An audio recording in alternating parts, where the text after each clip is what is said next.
You're listening to the Plane Talking UK podcast, the UK-based podcast written by a passenger for anyone.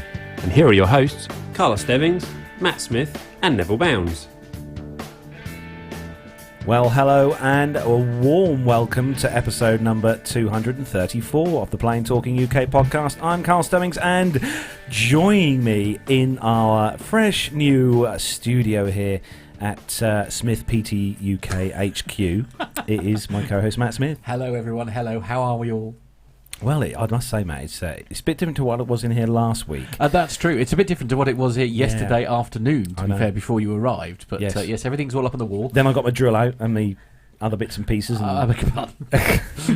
I got my various tools out, right. And we had fun in the studio. Well, Captain Jeff is never around when you need him. I know. With his "that's what she said." Anyway, I know. But for those of you who do follow us on Facebook, I did put some pictures up on Facebook yesterday of the new studio, so you can have a look and see what we've been doing and that. And a big thanks as well to Neil Lambourne, who's in the chat room at the moment, because Neil actually sent in the photos that are behind me. There's one behind me here. There's also one behind our special guest and one behind Matt there. And there's some others on the wall in front of us here which you can't see quite yet. We've still got one more camera to add. Thank you for those, Neil. Awesome job. Indeed. But we do have a very special guest with us in the studio this week. He's kind of joining us for the party, because we do have nibbles and everything here. But we don't normally have this, by the way. We don't normally. No, you're very gifted, I tell you. But we're going to welcome onto the show for the first time. It's Ben Rourke. Hello everyone, welcome. Hello. Yeah. Yes. Not quite Friday night Radio 1, but he's so young. So we're not. We stopped being allowed to listen to Radio 1 about 10 years ago, 15 years ago. I listen to Radio 2 now. Okay, fair enough. How are you, Ben? Pardon? How are you? Oh, very well, thank you. Yeah, good. All well. Yes. Don't panic, everyone. Of course, the legend that is Sir Neville of Bounds is with us. Hello, Nev. How are you? Hello, mate. Yes. I was leaving the best till last. Look. Oh, I see. Right. Okay. I thought you'd forgotten about it. No. Poor Nev left. Thanks, Zach. You spoilt my intro now. And also joining us from his mansion in Buckinghamshire, it is, of course, Sir Neville Bounds. Hello, everybody. Yes, it's all good here. Thank you very much. And been a very busy week again, and a bit of networking last night, as we say in the trade, which resulted in a slight headache this morning. But we're okay now, though. Okay, a bit of a mild headache. A couple of paracetamol and some water did. Was one having a social gathering of AV type? Yes, it was. It was the AV user group, which means it can only mean one thing, really, and that means. A very good time with Sad Boyle, and I did stay in London last night because I just thought I cannot come all the way home. I need to go all the way back in the morning, so I thought I'll stay around Marylebone. Did you actually go into the office on a Friday, Nev? I'm very impressed. I don't go anywhere near the office on a Friday. Absolutely not. No, that is a big no-no. That's not what we do. No, fair enough. Yes. No, it was good evening though, and we had about 70, 80 people there last night, which was pretty good. Wow. I thought you were going to say beers then, Nev. No, that'd be nice. Then on Monday, this coming Monday, I'm off to Amsterdam just for the day on a very early flight, a 6:40 from Heathrow, and then coming back at about 9 o'clock. Wow. But as long as it doesn't go tech, it'll be on one of BA's last 767s. Okay, you had a similar experience where you were supposed to be going somewhere and it went tech before, didn't you? Yes, I was supposed to be going to Edinburgh on it, and it went tech, so on A321 instead. Right. Okay. Well, fingers crossed for you. Monday. Yeah, fingers crossed for you. So, and what are you doing in Amsterdam? Well, that's the International Broadcasting Convention, a huge show. I'd normally go there for 2 or 3 days, but I've got a very tight schedule this time, so I'm taking a couple of customers with me. Okay. We're building a new TV studio for them, so I'm going to help them choose some gear. Lovely. But unfortunately, I was having to meet up with some of our Dutch colleagues, but I've just not got the time for it on Monday, which is a real shame. Never mind, there'll be other opportunities. I dare say. Any particular class choice with BA on the way out, Nev? Oh, there's only one, isn't there? You know. Oh, is there? What, first? Yes. But of course, Business? my firm will only pay for the cheap seats, right. But I'm not doing that, so I've paid some extra. Have you? Is that Club? Was that Club Worlds? Or yes, Club Europe. Club Europe. Sorry, Club Europe. Yeah. Okay. Yeah. So how long's the flight then tomorrow Monday? Well, the actual flight time is about 55 minutes, but then you've got about a 25-minute taxiing time from runway 18 centre, I think it is, or 18 right, which is the newer of the runways, and it just takes ages to get to the terminal. Oh, really? So yeah, they've done it for noise abatement reasons, which is all very excellent. But of course, it does make the flight about an hour and 25 minutes. Right. 25 minutes is taxiing to the gate. Oh dear. But also you're taxiing at a good 30 knots as well. So it's a pretty. They're not long hanging way, about. actually. Yeah. Okay. Carlos is wetting himself. Why are you wetting yourself, Carlos? Reading the chat room. Oh dear. Why? What's the what's the crack, as it were? Neil Lamborn has put in the chat room that Nev's going to Amsterdam to look at some gear. Yes, absolutely. I think that's perfectly Yes, I legitimate. should be going. Well, if Captain Al was here, he'd say, "Was I going to the banana bar?" But Dear. I'm not allowed there. To which Richard King has said rubber gear. But anyway, we'll move on. Oh. So a big welcome to everyone. Family show, Carlos, please. Family show. A big welcome to everyone who's joined us in the live chat room tonight. Mariana, we've got in the chat room. Jenny Parkinson, Tanya W. Mash is in the chat room. Our main man, Micah, is also in the chat room. The legend that is. We've got Neil Lamborn, Barbara Parrish is in the chat room, Richard King. Mila's in the chat room as well. Hello to you, Mila. And we've got Lane. Did I miss Lane? Is in. Oh, Tony S is in the chat room as well. I hope I don't want to miss anyone out. I'm just busy scrolling down the list here of people. As you do. And apparently, according to Jenny in Rome, it's nice and warm in Rome. Right. So it's quite warm in our little box studio, it has to be said.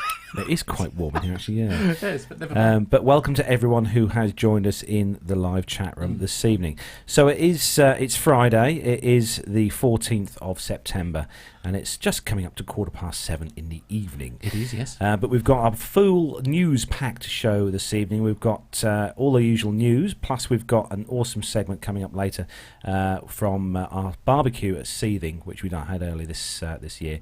And we've also got some little splattering of military news.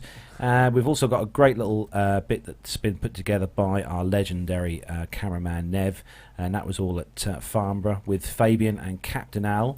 And that's on the new A220-300. Yes. We've also got... He sounds really clever. He's just reading his show notes. I know, that's what they're there for.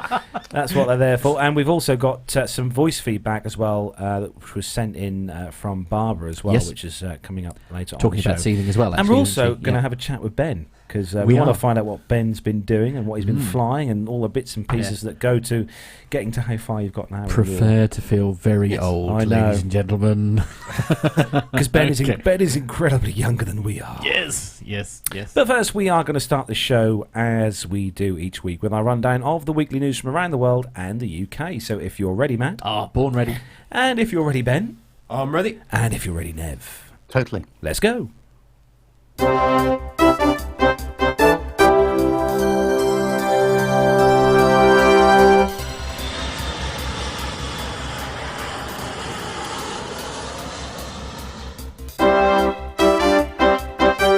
So, kicking off this week's first news stories on the national.ae website. And, the what now? I know, it's one of those websites again. And it says the headline is a guide to picking the perfect seat for your flight.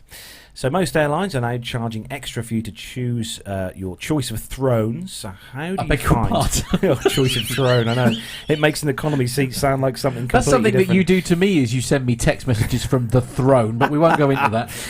Moving swiftly on. So Etihad recently sparked a lot of grumbling by introducing a policy of charging for seat selection in advance. If you're travelling in economy and want to pick where you sit more than 24 hours before flying, you'll have to pay an extra 100 dirhams for that fee, which at the moment is good because the exchange rate is really good for them at the minute. But in fairness, this is in line with most other major airlines, including Emirates, but it does increase the risk of being lumped with that dreaded middle seat. Oh, I hate that, man.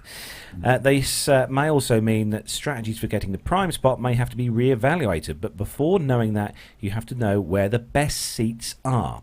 And they vary between aircraft and airline, as there are several websites that are that allow you to compare seats.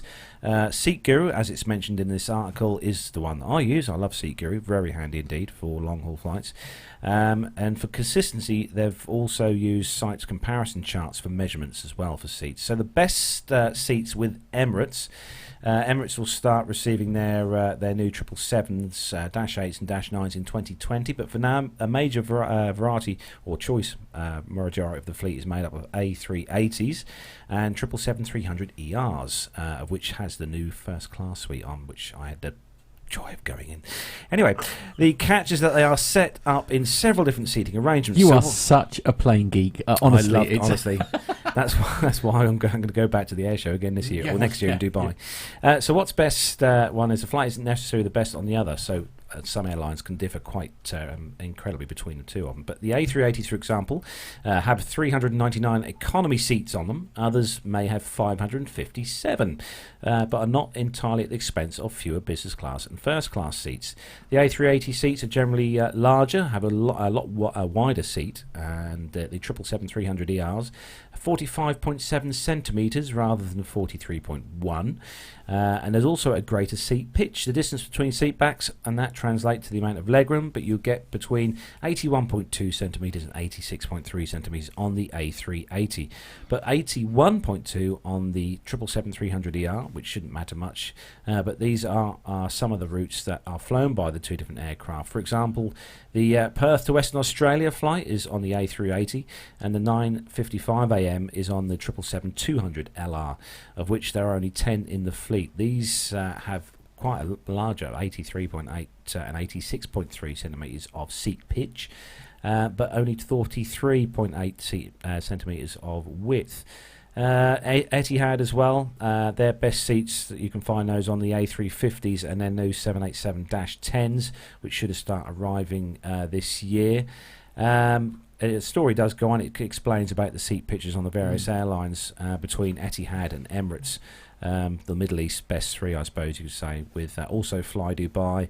And KLM as well. KLM is 44.4 centimetres of width on the seat. I mean, it's hard to work this out really without a tape measure to how wide these seats are. But I've sampled the business class seats on Emirates, and they are fairly generous. I'm always a bit sceptical, to be brutally honest, whenever it comes to these sort of seat pitches and things, because I understand why they don't sort of take people like me into consideration. But so it's.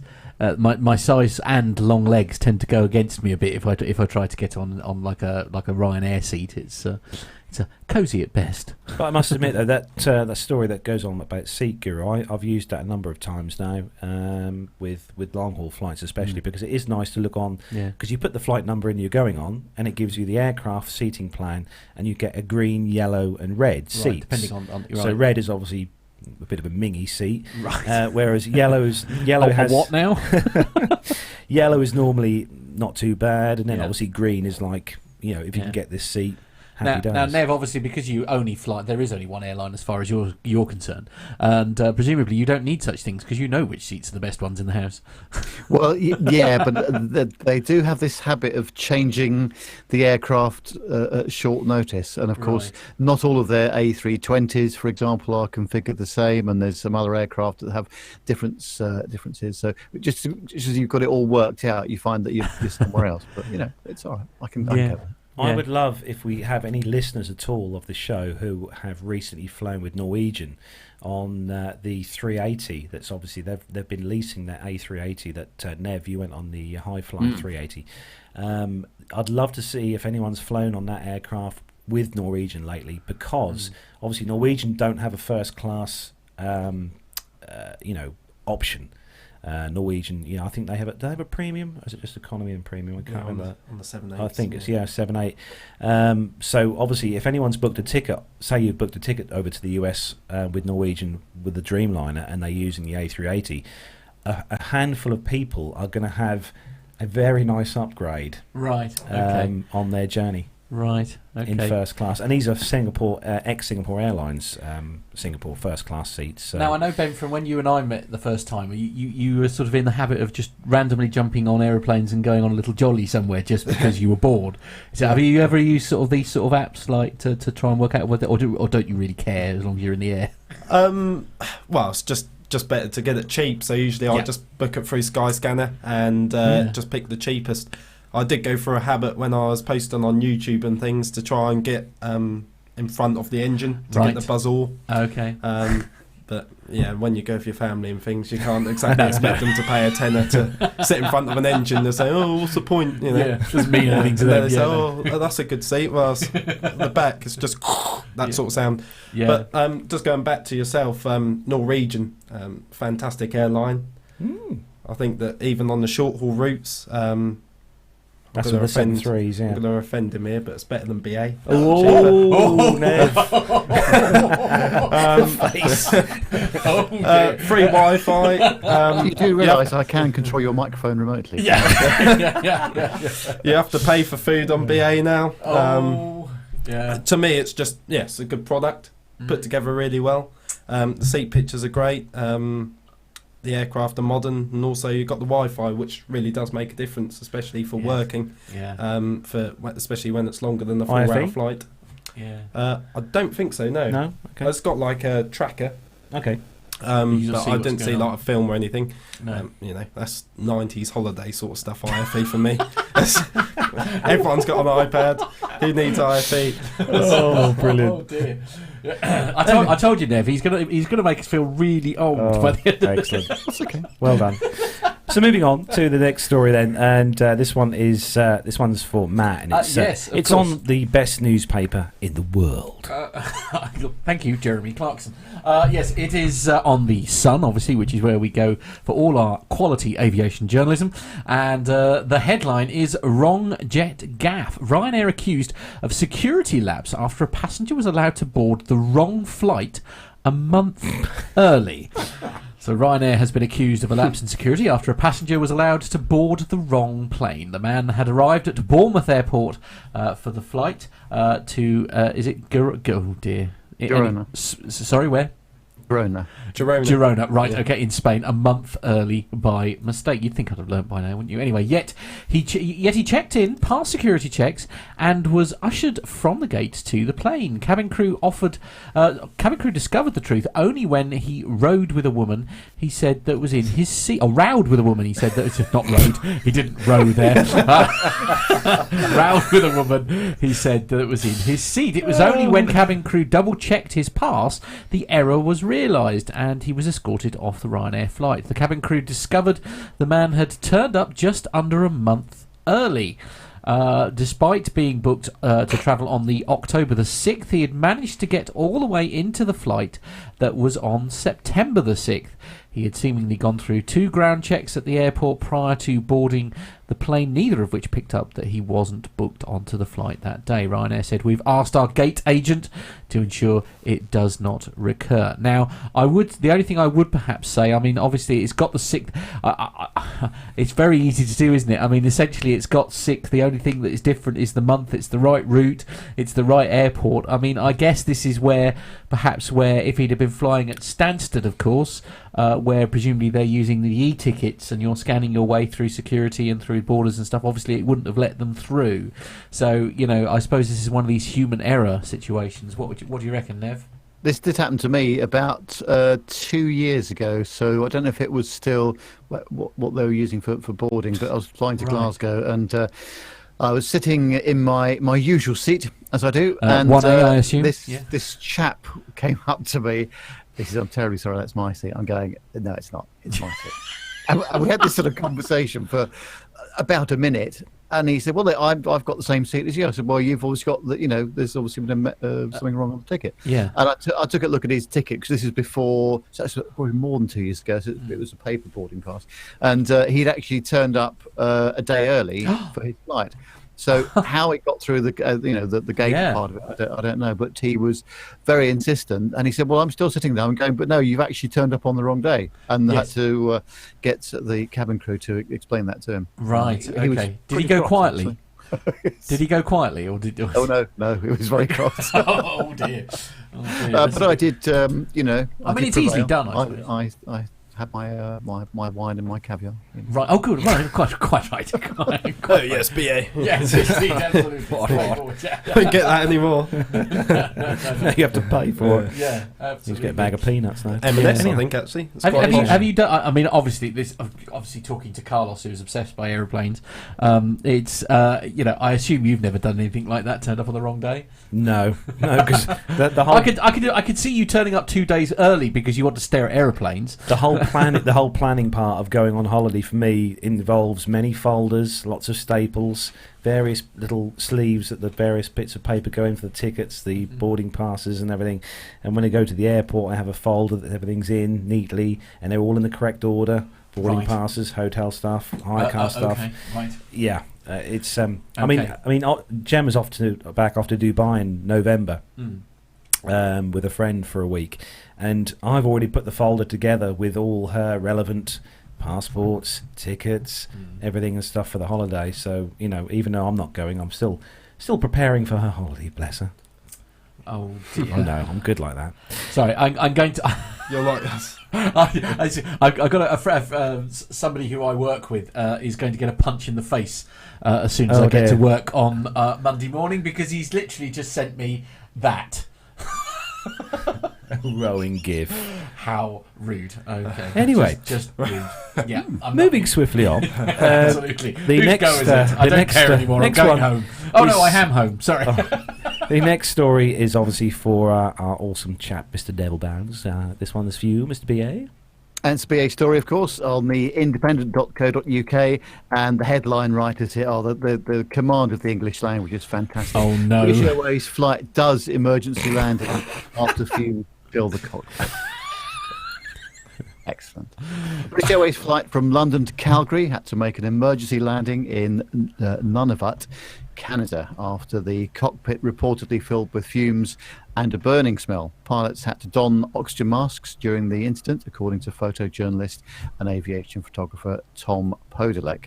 He tweeted, British Airways BA 103 from London to Calgary, diverted to Iqaluit, reported fumes in the cockpit. Pilots were on oxygen. Fire department at the aircraft, fumes said to be electrical burning smell in nature. Aircraft stopped on the runway. He later added paramedics requested for a passenger in need of medical attention, and the aircraft is now at the terminal. Passengers are to be deplaned after medical is dealt with. What an extraordinary language, isn't it? However, the Boeing 787-9 Dreamliner landed shortly after 7 p.m. local time on the 12th of September, 5.5 hours into the 8-hour journey from Heathrow to Calgary International Airport in Alberta.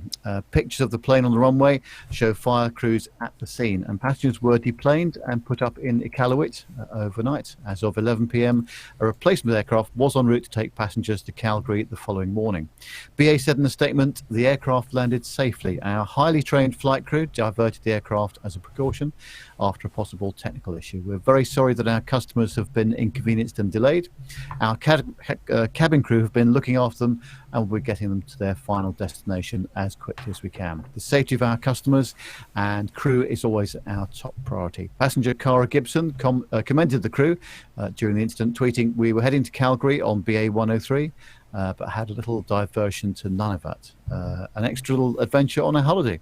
A special thanks to the crew who showed incredible professionalism throughout. This event has shown why we choose BA. Well, I think actually, to be fair, any airline would have done the same thing given the same sort of circumstances. But it's a question of how quickly they can respond to it if they've got a spare aircraft. But of course, if this means more trouble for the Dreamliner fleet, I don't know what it's connected with, but obviously it's going to be another aircraft out of service for a short period of time. Yes, and are they also struggling with this engine issue? The Trent 1000.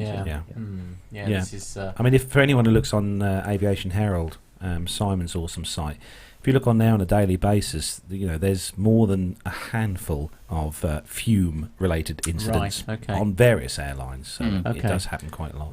Boeing 757 and BAE 146 tend to be two aircraft which feature quite heavily in the fume department.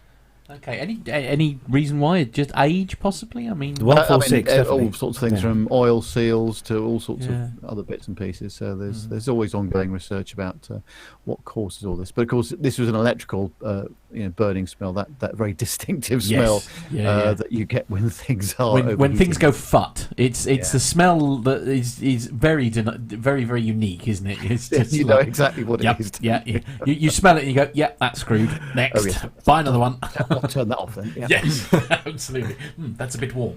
Well, actually, anyway. funnily enough, I was doing an exhibition in Dublin with one of my colleagues over there many years ago, and he plugged something in, and there was some smoke coming out of it. So he took out the IEC, the 3-pin lead from the thing, and so he went over to make a coffee, did something else, and they came back and plugged it back in, and so it's all working okay now. What? Really? Which I thought was slightly reckless, but it was, the 1980s. We did that sort of thing. Right, yeah. Okay. Carlos, if there's ever smoke pouring out of your amplifiers, will you please call me first before you plug them back in? I would be rather worried, especially if I'm doing a wedding at the time. Well, yes, there is that. Yeah, absolutely. Yeah. Anyway, this is Ben. This is Ben. Your first next story, one for you. please. My debut. Yay! So my story's from the New Daily, which is an Australian newspaper, which I'm led to believe by the the web AU link. on the end, always the way forward. And this story is about Boeing offering a glimpse of its new 777X jetliner, which you can see on the screen, I'm sure. There you go. There we go. So this aeroplane is manufactured by Boeing, obviously, and is the first completed 777X jetliner, which promises to be the largest and most efficient two-engine jetliner worldwide, which is a claim that I'm sure all manufacturers want to have. Yeah, absolutely. I think we'll get a counterclaim from Airbus in the next hour. Yeah. Well, it gives an excuse to go to Farnborough next year. Well, yes, there is that. Yeah. But anyway, Boeing have said that the 777X builds on the company's successful 787 Dreamliner, but will feature a bigger cabin, new lighting, and larger windows, which is always a bonus for people like Carlos, who like to stay on the window. Yeah, people like me, I'd rather there weren't windows, frankly. I just sleep. Yeah, absolutely, just run away. I assume you're a fan of Windows, Nev, are you? Oh yeah, definitely. Yeah, I'm trying to get a window seat wherever I can. Yeah. I must admit, the last flight I took, actually, for the first time, I did actually look out of the window, which was an actual first there. And I did. In fact, I think I filmed it and sent it to you, Carlos, didn't I? I was coming into land at Stansted, and I really rather. Yes. Anyway, sorry. Carry on, Ben. No, it's always good for discussion. Pointless conversation. Yeah, sorry. So there's two versions of the 777X model. So you've got the Dash 8 model and Dash 9, both carrying more passengers than the Dreamliner. The Dash 8 taking 350 to 375 passengers, and the Dash 9 model taking 400 to 425 people. Not models. Well, it might be very small. Yeah. Well, yeah. I wouldn't mind being on that one. Yeah, indeed. Family show, children. Family show. Moving on. Additionally, Boeing claims that the 777X will be the first commercial jet to feature touchscreen technology in the flight deck, which is a bit of a discussion just because of the sensitivity and just in case they catch things. I've seen a few stories about that. I suppose that's just genuinely a thing, isn't it? Actually, I mean, I've done it several times while we've been doing the show today, where I accidentally catch a button and I've caught like the fade rather than the cut, for example. But I mean, if you do that, I mean, presumably do they have to lock? Do they have to unlock them to do something, and then they automatically lock again, like your phone does? Yeah, they do incorporate a lock function on the touchscreens. Yeah, but another thing that I read as well, Ben, was that they were having an issue with fingerprints, and when the sun catches a screen at a certain angle, all they can see is kind of blotches and splodges and greasy finger marks. I mean, I love my tech as Nev, but I mean, is there really anything wrong with sort of a joystick and I mean, what's? Well, I love it actually. All the switches and things, you get that nice mechanical feel, and it actually feels like you're operating a. It's one of those child dreams, isn't it? Where you sort of do all the switches and knobs and things. Yeah, indeed. As you see, me and Nev come from the world of analog, don't we, sir? We like it. We like things that go click. I tell you what, I think Ben's got a point here, because I think that the tactile feedback that you get from a button, you know that you've pressed it. It's clean, but it's actually quite can be difficult in touch screens to know whether you have pressed something unless there's a colour change. I've noticed on the iPhones these days there's a little sort of buzz when you press certain things. When you've just downloaded something from the App Store, for example, as you press the install button, you actually feel a rumble, don't you? So I think when they're designing this sort of thing for aircraft, there's got to be a lot of careful planning about how they're going to do all that. Perhaps an electrocution function on the screen. So when there you go. Right. Okay. What? So electrocute the pilot just before he flies? Okay. I mean, that's. I can see some possible problems with that. Slight disadvantages. Yeah. Yeah. So Ben, tell us about the particular aircraft then that this 777 it says here about. So the particular aircraft that you saw on the screen a minute ago will never fly. Oh. But instead, it's built as a static test plane, which I've never heard before. But it's built like that to undergo a grueling year long testing phase to assess the strength and the plane structure, as well as several other important features. So I presume it'll be a while before it flies.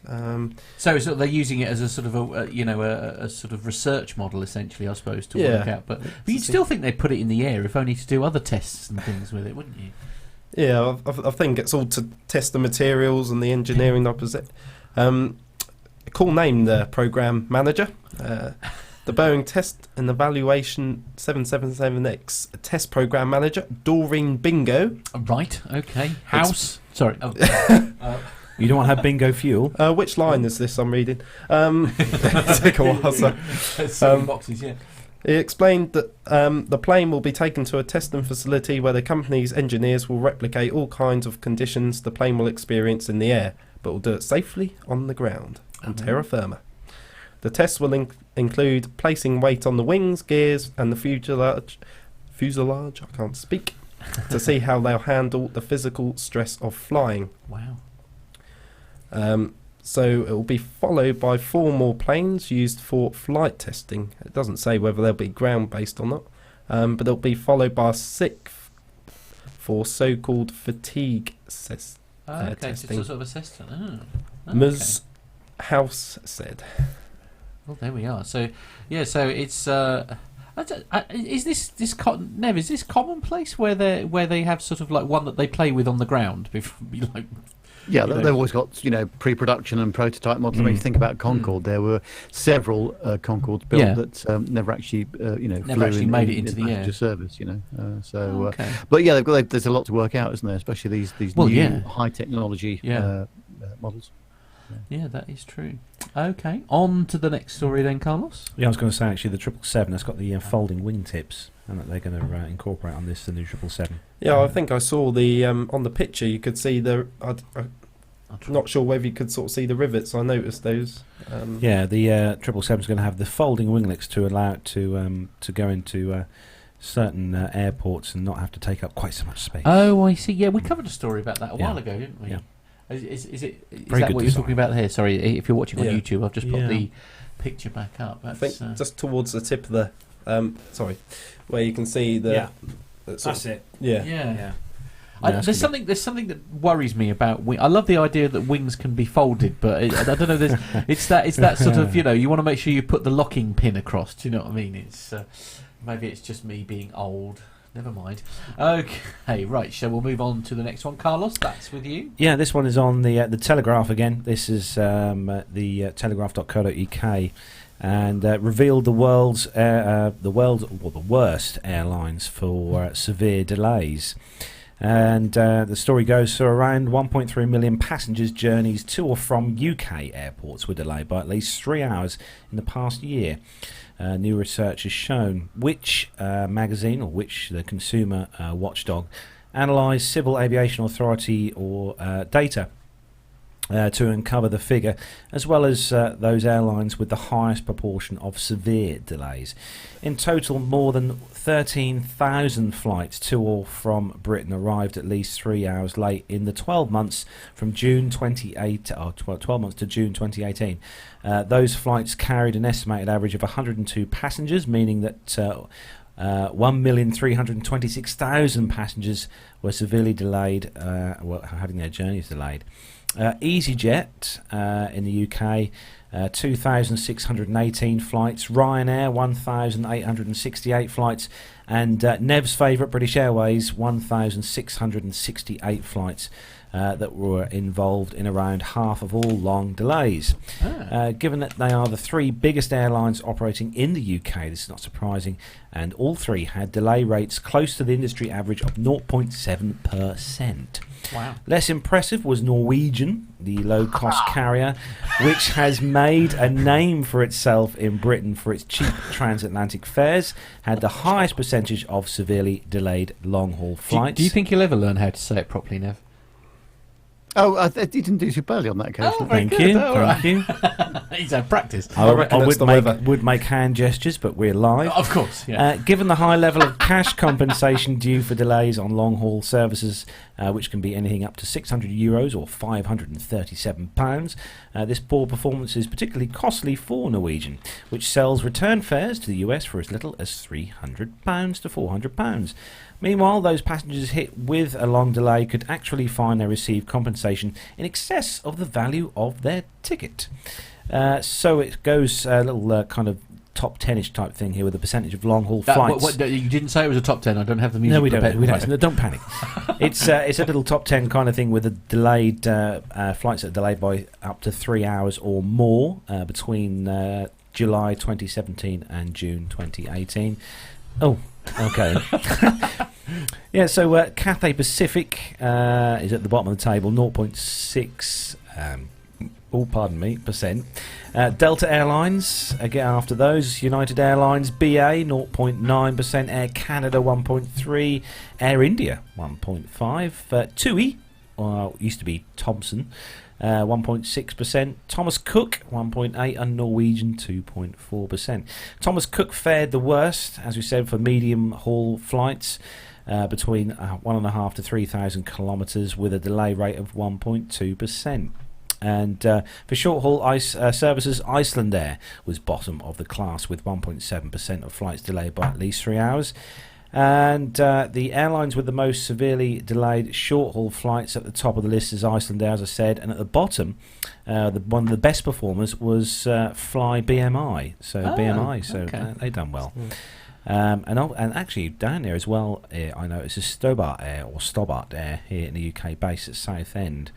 But then, Okay. I mean, so this is what airports or the actual? this delays are for the airlines itself. But, the airlines itself. I didn't. Do you know? I really didn't.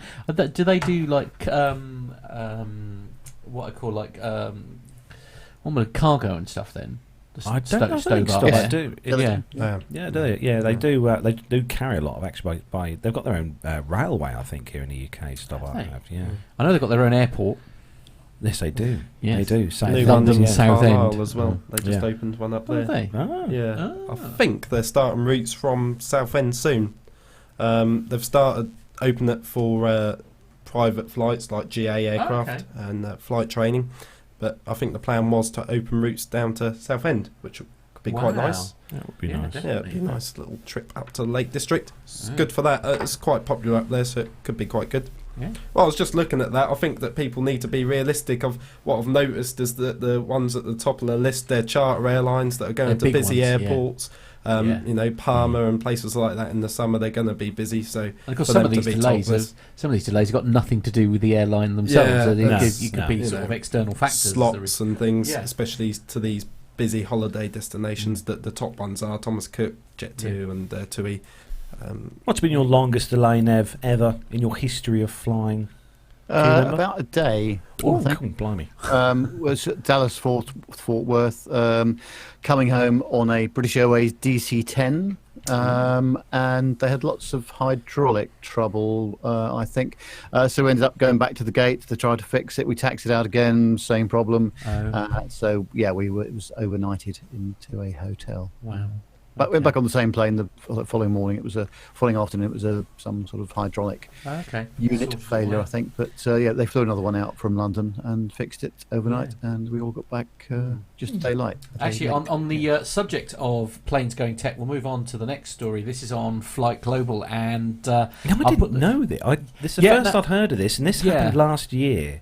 I had heard of it, but only through sources that I have access to, and I'll put the picture up in a moment. But it says basically so this is on Flight Global, and it says axle fatigue crack led to the Ryanair 737 to lose a nose wheel. So UK investigators have determined that a fatigue crack in the nose gear axle of a Ryanair Boeing 737-800. Oh, they got the code. Mind you, this is Flight Global. They always get it right. I'd hope Caused so. one of the wheels to detach on takeoff from London Stansted. The left axle of the inner cylinder failed as the jet, says Echo India Delta Lima Victor, turned onto runway 22 in preparation for a departure to Copenhagen on the 15th of September last year.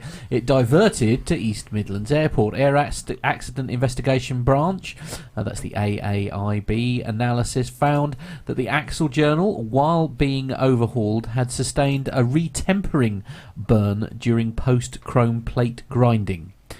Okay, that needs more of an explanation than the wheel falling off. But anyway, this would have resulted in heat-induced cracking in the base metal, it states, which probably grew through hydrogen embrittlement, cracking during cadmium plating. Right, I'm really enjoying this story. The visual inspections did not detect the presence of any cracks in the chrome surface, which in any case would have been microscopic, and there was no requirement to conduct an inspection with fluorescent dye. Because no cracks were detected, the part was returned to service, says the inquiry. Over time, in-service axle flexure caused fatigue cracks to initiate from the hydrogen embrittlement region and propagate through the wall of the axle. It states that while the cause of the original grinding burns could not be determined, there was no effective mechanism for detecting them. The cylinder involved had previously been installed on a different 737-800 line number 1642 and had accumulated nearly 22,100 cycles since new. It had been overhauled in December 2014 at just over 17,000 cycles before being installed on the aircraft involved in the incident. Since the failure, says the inquiry, the maintenance and overhaul organisation has introduced another inspection procedure specifically to identify any journals which have suffered grinding problems. Now, in Ryanair's defence, I mean, presumably this is sort of perhaps a flaw that hadn't necessarily been identified by the manufacturer. Is that fair to say? I mean, how do we feel about that as a statement? Yeah, I mean, I don't forget, Ryanair have got very high cycle aircraft. I mean, they are, They're every always in the aircraft air, is aren't probably they? doing Yeah. 4 or 5, complete round trips per day, I would imagine, every day of the week. And they work their aircraft very hard. Having said that, from what I understand, the maintenance is extremely good on the aircraft, so that they do an excellent job on that. And actually, it's very, considering the number of flights that Ryanair operate, it's very unusual to hear about any sort of incident at all. So that just shows you the how serious how seriously they take the safety. I know from a chat that I had when I was having my sort of fear of flying training with, my fear of flying counselling, I should say, with Captain Al, and that was one of the things that, because I had concerns over some of these low cost movies, and of course this is the thing, it's like that there is this strong argument that perhaps some of these low cost carriers spend more time and money on preventative maintenance because they literally cannot afford for the plane to go tech. They can't, it causes absolute chaos if that plane can't take off for whatever reason. And also, I think it's worth mentioning, of course, I mean, this is one of the reasons why it does have 2 wheels on the nose, isn't it? Of course, because it is exactly for that purpose, so that you've got almost like a fail-safe, isn't it? I mean, it landed perfectly happily with one wheel. I mean, presumably that's... It's quite an old aircraft. Just looking at the registration on there, Echo India Delta Lima Victor, and that aircraft was delivered to Ryanair on the 1st of October 2006. Wow. Okay, so it's got some years behind it. It's a few years. Yeah, you've got to remember these aircraft do have the occasional hard landing. I mean, we've all seen the videos on YouTube. Yeah. So it's Well, the 767 that I'm hopefully going on Monday will be 27 years old. I think it'll be something like that. So, so that Ryanair 73's barely run in. Yes, absolutely. It's The engine is barely at running temperature. Yes. Yeah, I mean, it's, as you say, it is very unusual to hear of problems with Ryanair, but it has, and also it does go to say that procedures have been changed, and there is now, a check in place now to ensure that it doesn't happen again. Yeah. So it's, but as you say, it's sort of been, maybe this sort of tells its own story, really. I mean, it's like it's been kept very much under wraps until the investigation has been released, which in this day and age, frankly, is astounding. Indeed. Anyway, Nev, the next story is... dig me out of this hole, will you? Thank you. Another BA for you, Nev, but this one's a bit drony. It is, yes. It's on the clydebankpost.co.uk. And firstly, can I just congratulate the website for talking about a story of the Embraer E190, and they actually show a picture of the correct aircraft. Which great. Makes a nice change, doesn't it? So, very refreshing. but this was a bit of a near miss because a drone flying near a BA flight over Drumchapel could have been catastrophic for its 72 passengers and 4 crew. Police are appealing for witnesses after the incident on Friday night when the pilot reported being able to see the drone from the cockpit window. It's believed that the drone controller was near the Great Western Retail Park in Drumchapel and had a line of sight with the Embraer aircraft. Flight BA 2210 from London City Airport was about 800 feet off the ground, quarter to 10 on September the 7th, as it approached Glasgow Airport. The drone was close enough for the pilot to believe that the safety of the aircraft may have been compromised, said police. As of July the 30th, it's against the law to fly a drone over 400 feet. Inspector Edward Seary, Drumchapel Police, told the Post, if you are using a drone, it is your responsibility to be aware of the strict rules in place which are designed to keep everyone safe. It's against the law to fly a drone over 400 feet and within 1 kilometre of an airport airfield boundary.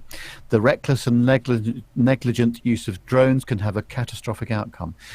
The spokesman for British Airways said the safety of our crew and customers is always the highest priority. We take these matters very seriously, and our pilots report any incident of this nature so that they can investigate and take the appropriate action. On May the 26th, 2017, a drone was flown above a Thomas Cook flight arriving into Glasgow as it passed over the area of Bellside Avenue, Drumchapel. The drone was at about 1,200 feet and the Airbus A321 at 1,000 feet, 3 miles out from Glasgow Airport. No one was arrested for the 2017 incident. Well, this is another story, isn't it? Just the same. It's going to happen one of these days. And, of course, particularly dangerous because, obviously, the aircraft's in the low-speed phase of flight, at 400 feet off the deck. Then, it's at its slowest speed before it lands. So there's not much margin for error if something should go wrong here. So, but trying to catch these people, I don't know what the authorities have to do. It's a big problem, and I mean, as we keep saying, it's only going to get worse. Somehow we need to sort of almost get it to a point where the drones can be identified, so it's almost like there's an ID code or something that's transmitted in the data that's being sent to the drone. Do you know what I mean? I think they need to put some kind of like identification in the broadcast. Yes, a bit like the ADS-B for Flight Radar 24 and that kind of thing, so you can actually see who it is, and in many cases you can see who the owner is as well. Yeah, in fact, indeed. not all the time, but some of the time. But of course, those that are those who do have their devices registered, etc., are probably not the ones that we need to be worrying about. Yeah, exactly. But as I say, I don't think they're going to do anything until something awful happens. That's the long and the short of it, isn't it? Well, I think that they are trying their best, but there's still a long way to go. And there's no solving this because, you can pick this stuff up for very little money. Pocket now. change, irrespective of what the laws are, people are going to be stupid. That's, and you can't allow for that, can you? And it's the same old story: the minority spoiling it for the majority yet certainly. Again. But anyway, we shall move on. Ben, if you could take the next story, please. It's an exciting one, this. Back to the Telegraph, where Europe may be getting a new budget airline, with a Ryanair pilot at the helm, of course. Well, everyone can have their opinion on that, but exciting nonetheless. So, a part-time Ryanair pilot is looking to launch a new budget airline in Switzerland, offering cheap transatlantic flights by next summer. So, fairly quick. Yeah. The mooted carrier does not yet have a name, but its architects are attempting to raise at least $100 million Wow. under the working title of Swiss Skies. I'll try here. Alvaro Oliveira, an Very entrepreneur who does shifts for Ryanair on a self-employed basis. I'm led to believe that all of them are, but is working with 3 other industry veterans to launch the airline that will operate out of Basel, serving destinations in the US, Asia, the Middle East and Brazil from a number of European airports in a point-to-point system. Niki Lauda, maybe, being in Switzerland. Yeah. The founders, however, do not have any plans to fly to the UK, and the uncertainty over Brexit as usual. It's just, I just see that as a filler. It's our first mention of the word Brexit in this show. Didn't we do well? Yeah. I just see it as a filler for news stories because at the end, I can't see an awful lot happening with it, to be honest. It just seems as though something to talk about. We're going to, as I say, as we alluded to last week, there is going to be a show which is purely dedicated to Brexit, and we're going to talk about... Do that when I'm not here. Oh, right. Next week. Yeah, shall we have our Brexit show next week, Nev, while Carlos is not here? Oh, don't. Feel free, guys. Feel free. I won't stop you. No, okay, yes. It's only me that seems up for a fight between Pilot Pip and... Perhaps Nev could get one of his friends from a recent train journey to come on the show and of join course, him. yeah. Yes, that's an idea. I'll see how busy he is. Yes, absolutely. He's not got a lot on at the moment, has he? Yeah, so it sounds very exciting, actually. So it's a sort of Swiss airline is possibly going to open their own... they're going to open a sort of like a low-cost rival to Ryanair. I mean, they might need more than 3 planes, I think, probably to do it. But yeah, any other bits of what sort of planes are they looking to use? Just by looking at it, they're looking to use the A321neo, which EasyJet currently are building the fleet up to 38 by 2023. Oh wow! Europe has the highest number of startup airlines, but also their most failures. So it'll be interesting to see whether this one survives or not. I know that BA launched their new level out of Gatwick, so that's another interesting one we'll have a look at. But also in recent years, we've seen the collapse of Monarch, Air Berlin, and most recently the Skywork Airlines of Bern in Switzerland. Yeah. Actually, that's quite shocking with this story. It says here, at a glance, every airline failure in the last decade, and scrolling down, I think, where am I going here? And then it gets to the bottom, and there is 267 airline failures in the last decade, which is phenomenal. The last 10 years? Yeah, 267.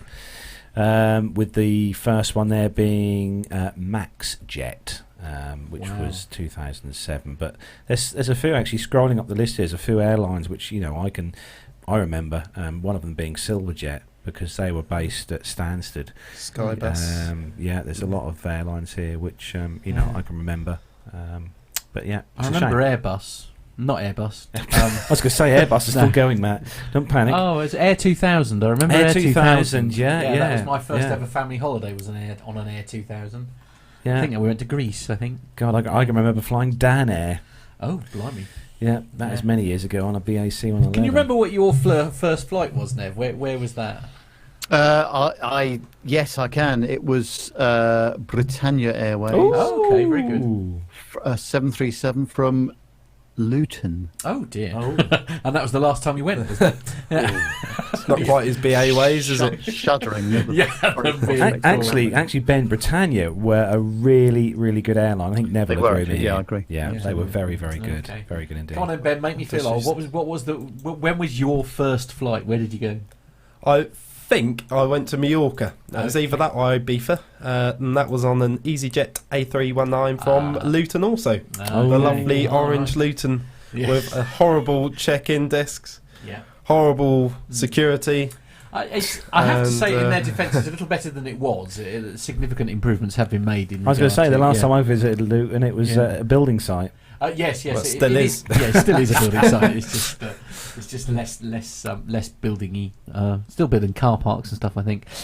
So moving on, yes. the next story is on that fabulous, marvellous aviation journalism kind of expert, The Sun, .co.uk, and one of Nev's favourite reads. Oh, I think, I do love the headline, Flightmare.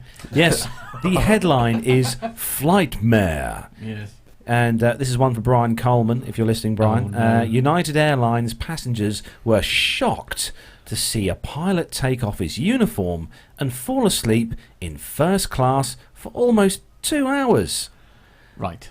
So apparently the pilot took his clothes in the toilet with him and then napped, or changed, and then napped for 90 minutes on the 7-hour journey from New Jersey to Glasgow.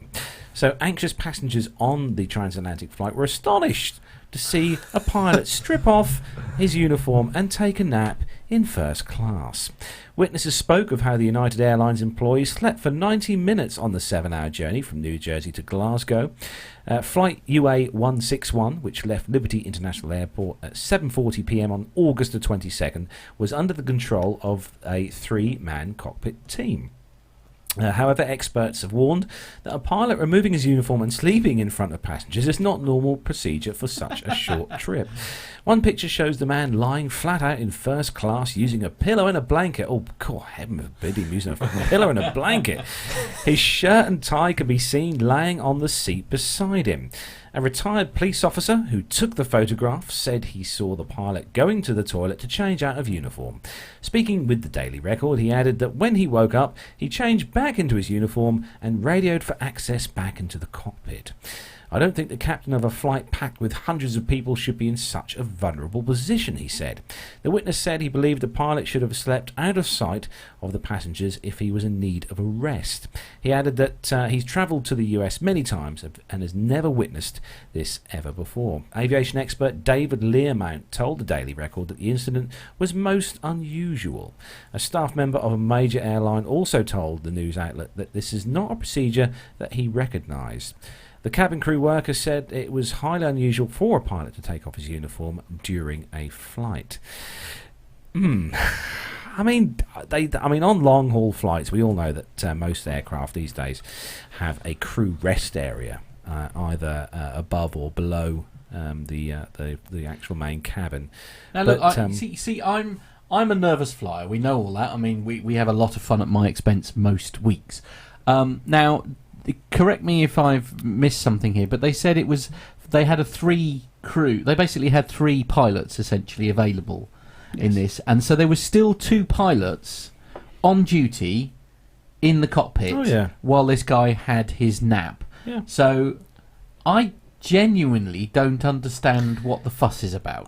Judging by the picture that's on the story here, Matt, I mean the picture shows this guy obviously asleep in this first class seat, which I'm sure Brian would have seen. Yeah, but I mean, I think straight away there's a problem there because he needs medical attention because he's got a pixelated face. Yeah, absolutely. It's definitely something not quite right there, is it? Yeah, he does look a bit worried, doesn't he? Indeed. But not only that, but the picture obviously shows that his uniform is laid on the seat beside him, which suggests to me that this flight was obviously not very full. Yeah, and it may not be procedure and stuff, but I mean, I wouldn't be particularly bothered. The poor man might have been tired. You know, he needed a kip. I don't understand. I genuinely don't understand what all the fuss is about. No, and also, of course, they couldn't get the aircraft right. This route is operated by a 757-200, and the picture is not of that. Yeah, that kind of changes things a bit because I'm not sure they have rest areas on them. No. But I have heard, actually, reading a book by an old EasyJet pilot. In his book, he explained that on a late night Canary return flight, the captain would say to the first officer, right, you get on the radio, I'm having a quick nap. Oh, as you do. In the cockpit. So, you know, and this thing is spoken about in a book that's access to. So I don't think that. I said there was still essentially 2 pilots in this situation. This is slightly different, but it's not uncommon for. It may have changed now. This book was written back in the 90s about procedures back then, but certainly I think it was a Britannia 757 years in, and coming back from the Canaries, he'd say, right, I'm just having a quick quick rest. So Yeah. it's, Actually, Mile has said in the chat room that we don't know what the duty day of the pilots were before this Yeah. flight or the state of Point. fatigue that he was Yeah. in. She applauds him for deciding to take a nap. Good Yeah. decision. Although I'm, like I said, I'm a bit worried, Nev, because he does look a bit. His face looks a bit. Bit just peaky. bit peaky. Yeah. Yeah, absolutely. Yes, that's going to need a little bit of surgery, I think. Mm. So the next story, Matt, is one for you. Indeed, yes. Not an airline I've heard of. This one. No, indeed, and this is nor a publication I've heard of, which is the Aviation Tribune. I've not heard of either. It's a nice name for an airline. It is, yeah. So Nigerian airline Air Peace. Is that peace? Yeah, Air Peace, as in Peace, not Okay. as in hand piece. Announces order for 10 Boeing 737 MAX 8s. So Boeing and Air Peace of Nigeria today announced a new order for 10 Boeing 737 MAX 8 airplanes during a signing ceremony in Lagos. So Air Peace already operates Boeing 737s between major cities in Central and West Africa. The airline, which recently added Boeing 777s to its fleet, is looking to soon launch its international flight operations. We are excited to add the 737 MAX to our fleet as we expand our network to offer more destinations and serve more passengers, said Alan Onamea, who is the chairman and CEO of Air Peace Limited. The fuel efficiency, and superior operating economics of the 737 MAX will ensure that the aircraft will play a major role in growing our business in years to come. The 737 MAX 8 is part of a family of airplanes that offer 130 to 230 seats and the ability to fly up to the 3,850 nautical miles at 7,130 kilometres. With improvements such as the CFM International LEAP 1B engine and advanced technology winglets, the 737 MAX will help Air Peace save more than 20% on fuel costs compared to its current single-aisle airplanes. The MAX 8 in particular... You're right there, children? John, just looking at the chat room. Okay, right. Sorry. So the MAX 8 in particular offers airlines 13 more seats than its closest competitor, 7% lower costs for each of those seats, and 300 miles more range. The operating advantages, along with the popular Boeing Sky Interior, explain why carriers have been choosing to fly the MAX in Africa. Africa is a growing market for commercial airplanes, and we are proud that airlines like Air Peace are selecting Boeing aircraft to be part of that growth. This order reflects the strong demand that we are seeing for the 737 MAX as airlines choose the aeroplane's superior performance and reliability. The 737 MAX is the fastest selling airplane in Boeing history, accumulating more than 4,700 orders from 102 customers worldwide. For those of you who are not aware of the airline Air Peace, as some of the chat room members are not aware, as the chats have been going on, Matt, honestly, if you could have read some of the stuff that's going on in the chat room. Okay, yes. The Air Peace was formed in 2013, so it's quite a new airline, really. They've got a fleet of a kind of mixed fleet, really. They've got mostly Boeing, but they do have some a one Dornier 328. Look at the livery, though. How And cool is I that? I love that. It's nice. That is such a cool colour. Yeah. They've also got an Embraer ERJ 145. They've got 4 of those in the fleet, but mostly a Boeing fleet. They've got actually got 8 of the 300 series 737, so that's quite old, fairly old. And they've also got some of the sort of not very popular, the Dash 500 737s in their fleet. They've got 5 of those as well. But yeah, there's some interesting comments in the chat room, Matt, I think, while you're reading that. Okay. Air Peace, Toupee Air, Okay. Air Peas. I see what they did there. Some that Yeah. I'm not going to repeat because Okay. this is a family show, as Of we all course, know. yes, absolutely. Split Air Peas, Mushy Peas was another one. Right. But anyway, Okay. yeah, so a bit of info there for you on that. What a result for everyone. airline, Okay, yeah. moving on then, Nev. Yes, carrying on with comedy names. Peach will resume all international services from Osaka Kansai International Airport on the 14th of September, as more of the airport's facility recover from floods that hit it on the 4th of September. I don't know if you saw some of those pictures on the television. Absolutely devastating. The budget carrier has been operating limited domestic and international flights since the 7th of September, but will be the first airline to resume all international services from the facility. Peach operates from Terminal 2, which is now fully operational, whilst partial operations at Terminal 1 are expected to be restored on the 14th of September. All Nippon Airways is planning to resume some domestic flights from Terminal 1 between the 14th and 17th of September, but has yet to advise of its plans from the 18th of September onwards. Japan Airlines flights to Kansai remain cancelled all the way out to the 14th of September, and foreign carriers are being allocated limited slots over the next few weeks. As more facilities are cleared for operation, regular schedules will gradually recommence. In a presentation posted on its website, Kansai Airport said that by the 14th of September, runway A is expected to be operational, joining runway B, which reopened on the 7th of September. Runway A was heavily impacted by flooding. In response, pump units have been working to remove the water. Additional sweepers were brought in from Tokyo's Narita International Airport to clean the pavement. The airport adds that 26 out of its 41 aircraft parking stands are expected to be in operation by the 14th, with the remaining closed stands located on the international north wing of Terminal 1. All fuel infrastructure is operational, although some parts of the fuel tanker docking facilities are still under repair. So yeah, it's absolutely devastating, all that flooding that they had. Yeah. Of course, it takes so long to get back to normal operations for such a big airport like this. This is the thing, and I mean, and those pictures were shocking almost, weren't they? With, I mean, the airport was literally underwater, wasn't it? I mean, that's the long and the short of it. But yes. Well, if any part of the world can get things up and running again quickly, it will be them. Let's be honest. They're very efficient usually when it comes to these things.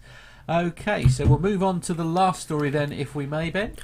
Yep, so this one's slightly sad and similar to BA.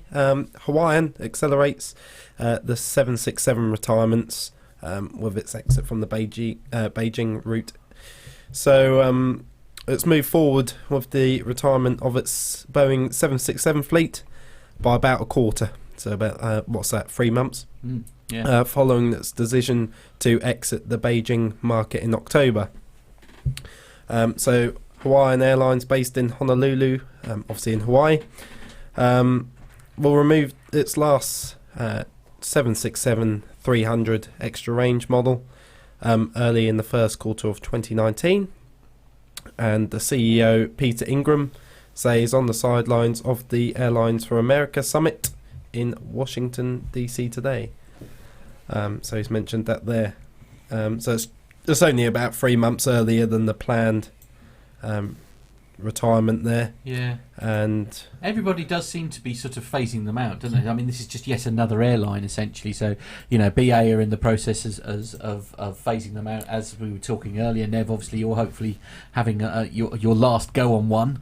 But Hawaiian Airlines are phasing them out. I presume United will be doing something similar very soon. Yeah, Thomas Cook as well, I think, and Thomas Thompson. Cook and things. It's been a good workhorse, hasn't it? Really, I mean, it's been in service for many years. The 76. Yeah, absolutely. No, it's good. Good aircraft. It's interesting that BA use it. They have used it on the Athens routes and the Stockholm routes, but they have used them extensively on the Edinburgh and Glasgow shuttle routes, Right. and for such a long-range aircraft, it's incredible, really. But they obviously do carry a lot of people. So on the peak routes in the mornings and in the evenings, so you can get a lot of people on. Bums on seats, literally. Yeah, absolutely. So, Indeed. Yeah, Hawaiian is. I'm just looking at Hawaiian's fleet. They've got quite a mixed fleet as well. Boeing and Airbus, with a little splattering of ATRs as well. The 72s and the 42s in their fleet for the short inter-island kind of hops. But actually, Hawaiian are still using the 717s as well, which obviously... Wow, there was a 717? There was. Well, My goodness. It's It Jeff. was the MD-95. It wasn't was, yeah, it was. Yeah. Jeff would know all about those particular aircraft. But yeah, it's that. Because he was around when they were invented, isn't that what? Any more on that story, Ben? Before Captain Well, Jeff. yeah, just looking at it, essentially what they're doing is they're looking to phase it out. They will have, obviously they're replacing it with the A330s and A321 Neos. Mm-hmm. And what they'll do is they'll find, as they start to get the orders in for the A321 Neos and the extra A330s that they'll release from different routes, they'll then plan to find a new market other than Beijing in the early part of next year, in 2019. So that'll be interesting to see where they go. But obviously the main routes are from Hawaii to America, and as Carlos said, off to the inter-island fleet, so the 717 and the ATRs. So they do quite a bit of that. But this is more their longer stuff. I mean, do you think they'll then end up being used as sort of like, for cargo and things like that? Perhaps. I mean, like, are they actually going to retire them, or do you think they're going to be sort of put into? Because they're doing something very similar with the 747s, aren't they? A lot of those are being converted to sort of freight liners. Do you think they'll do the same with the 76 or? It could be a possibility. I think. Yeah. Mainly now we're seeing, I don't know if you saw at Farnborough, the 747-8 of Cargo Logic. Mm-hmm. They're looking at new aircraft. There's always been a thing with cargo airlines where they get the old aircraft. DHL and other operators in Europe are using the old 737. So it'll be interesting to see. They may well end up at Lasham down the south coast where it's a bit of the aircraft graveyard. I think there's also one in America is it Phoenix as well? Yeah. So yeah. Hello. What was that? So dropping a mouse on the floor. Are you right? Okay. I thought something had fallen off the wall. We've only just put it all up. No, the studio's not falling apart. Actually, I was going to say that's one of those places. There's on my bucket list of places I want to go is Hawaii. Yes. I'd love to go there. Yeah. Good views as well. Mike was actually saying in the chat room that cargo airlines typically have low cycles. As where obviously a lot of the stuff that we're talking about here has got very high cycle rates. So yes, it wouldn't be much use putting a Ryanair 737-800 onto when they retire, because they'll be probably the most highest mileage aircraft in the world. I think. So that brings the commercial news segment to a close. There's been some awesome discussion in the chat room, so thanks to everyone in the chat room. That's been keeping us very much entertained here in the P2UK studio. But we're going to hand things over to Nev now to introduce the next segment. Yes. Now, remember that excellent barbecue that we had at Seething? That was a top day, wasn't it? We all enjoyed that. Carlos and I made the effort to go around to some of the hangars and see who was in there, and with Stuart's help we managed to find a few people, and this was a really interesting fellow that we spoke to. His name's Tim Mobbs, and he was in the process of restoring his Sonex aircraft, and as you'll see, it's an absolutely fascinating piece of machinery.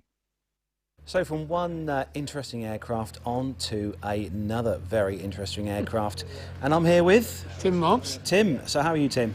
Fine. You well? Good. Yeah. So Tim, tell us a bit about this aircraft we've got next behind us here.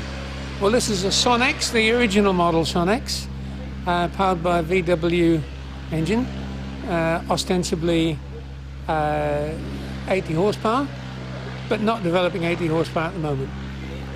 Anyway, this one was built in that wooden shed across there, inside the hangar, because I'm a bureaucrat by profession, and I didn't want to be in the cold of a hangar during the long winters that I knew it would take to build it. So I built a wooden shed and insulated it before I started. And it took about 5 years to build. It shouldn't have done. Could have taken a lot less if I'd been quicker, but I'm a bureaucrat. And it's flying. It's been flying since November, but we still haven't got the engine developing quite enough power. So is that a tuning thing, Tim, or is that something you... Well, we don't really know. The engine is a kit, as is the aeroplane, but I had the engine assembled professionally, but it's never developed as many revs. The top max revs are 3,400, and the most we've ever seen is 3.2, except in a dive, of course. But I mean, in level flight, 3.2. Yeah, but I mean, it flies quite nicely. As I said, John is the test pilot, so he'll tell you how it flies. But we've got labour a of small. love. Definitely, yeah. We've got an EFIS problem at the moment, but I'm sure it won't take long to sort out. And that's it. So how long do you say it took 5 years. 5 years Yeah. to build that in the shed there? Yeah. So you had many a late night? Yeah, yeah, that's true. Yes, yeah. Oh, that's fantastic. No, so what's the plans for the aircraft then once she's all ready and ready and Oh, well, it'll do a bit more touring than the Jodel. I've got a share in that Jodel there, and this will have a little bit more endurance. So hopefully go a bit, and it flies a bit faster. So hopefully I'll be able to travel a bit further in it. And I should tell you a bit about its registration and its name, because Seething was the home of the 448th Bomb Group from 1943 to 45. And all the bomb groups in the 2nd Air Division had brightly painted Liberators to lead the formation, not into battle, but to just lead the assembly of the formation. Because when you had something like 40 airfields in Norfolk and half of them had B-24s, it was difficult to join up a group of 50 or 60, And so we had the brightly coloured one, yellow and black, and it was called You Can't Miss It. So I've called my aircraft You Can't Miss It. The registration is Golf Yankee Charlie Mike India, and I've done some of the black and white checkerboard that the Liberator had, although not all of it, because I thought that might be a bit too much on a little aeroplane. But anyway, I just wanted to memorialise, if you like, the guys who used to fly from here. Yeah. So this is a single seat then? No, 2 seats. It's 2 seat. Okay. Yeah. Okay. Yeah. I say with the performance, you obviously need that engine running at optimum efficiency for 2 passengers on board. That's right. Yes, it climbs very slowly with 2 people on board at the moment. But what about the actual? Because you can see there's quite a large canopy on that. The actual view for when you're flying looks to be quite good. Yeah, it's quite streamlined. So Tim, one last question then before we wrap up, and a question we always ask the pilots we interview on this show, and given a chance to fly any aircraft, either being retired or still flying, commercial, GA, military, what would it be? Mosquito. One we haven't had on the show before, so very good. Well, Tim, it's been great to speak to you. Okay. All the best, and good luck for the future. Thank you very much. Thank you. Yes. There we are. It was lovely talking to Tim. Yeah. And he's so lucky because he built the shed within the hangar to build that, the Sonics. Yeah. And, he spent many a night or an evening and a night in there building that. And what a labour of love. And it looks so awesome. And the paint job and stuff on that aircraft was amazing. Yeah. So, all the best if you're watching. Hope everything's going well with the aircraft. But absolutely. We've got a few more bits and pieces coming up from Seething, I think, haven't we, Nev? Yeah, 1 or 2 left. So we've got a few more from Farnborough as well to play out this year. So lots of content, and we'll be doing some more soon when we can find another air show to go to. Well, that's true. Yes, absolutely. We've sort of done the big ones, haven't we? It's always it's that's the only trouble, isn't it? You get Riyadh and Farnborough that are all really close together, and it's all sort of like over and done within a couple of days, and it's a couple of weeks. Well, Jonathan Warner went to the Jersey Air Show yesterday, and if I'd had the time and probably the money, I'd like to have gone to that, but no, it clashed with so many things yesterday, so I didn't go. What was so special about it? Do we It's in Jersey. Well, yeah, okay, all right. no further reason than that needed. Then it's a very good flying club there. Actually, lots of very active members, so I think it's quite an interesting place to go to talk to people. But maybe next year we'll try that instead. Yeah. Absolutely. So you're going to Dubai at some point, aren't you? To do is that this year or next year? Next year, end of next year. November next year. Fingers crossed. Hopefully, we're going to get back out to Dubai for the air show. Hopefully, fingers crossed. Indeed. And so we are going to move on then to the next part of the show. We have got a few little stories in the military segment this week. For those of you watching the live YouTube feed, we have obviously we've looked after you all, the military lovers, because we have obviously got the C-17 behind us here, behind Ben there with the pictures. And on that note, actually, before we start the military segment, for those of you who are listening to the show either via YouTube or as the audio download, if you want to, if you've got some photos that you've taken at air shows or any particular pictures pictures that you're particularly proud of in your collection. Yeah. If you'd like to donate them to, we had an idea that we might like to have a little sort of collage behind us here of pictures sent in from listeners of the show. So if you've got a little picture or something that you're quite proud of and printed it out, send it in to us at the show. If you just drop us an email, and we'll send you a PO box to send that to. Yes, indeed. And we'll pop it on the wall behind us here, so your picture will feature on the show. But so we're going to move on then to the next part of the show then with a few military stories. So if everyone is ready, Matt? Yes, I'm ready. Yeah. Ben? I'm ready, yep. Nev? I don't think I've got let's one go. of this. Yeah.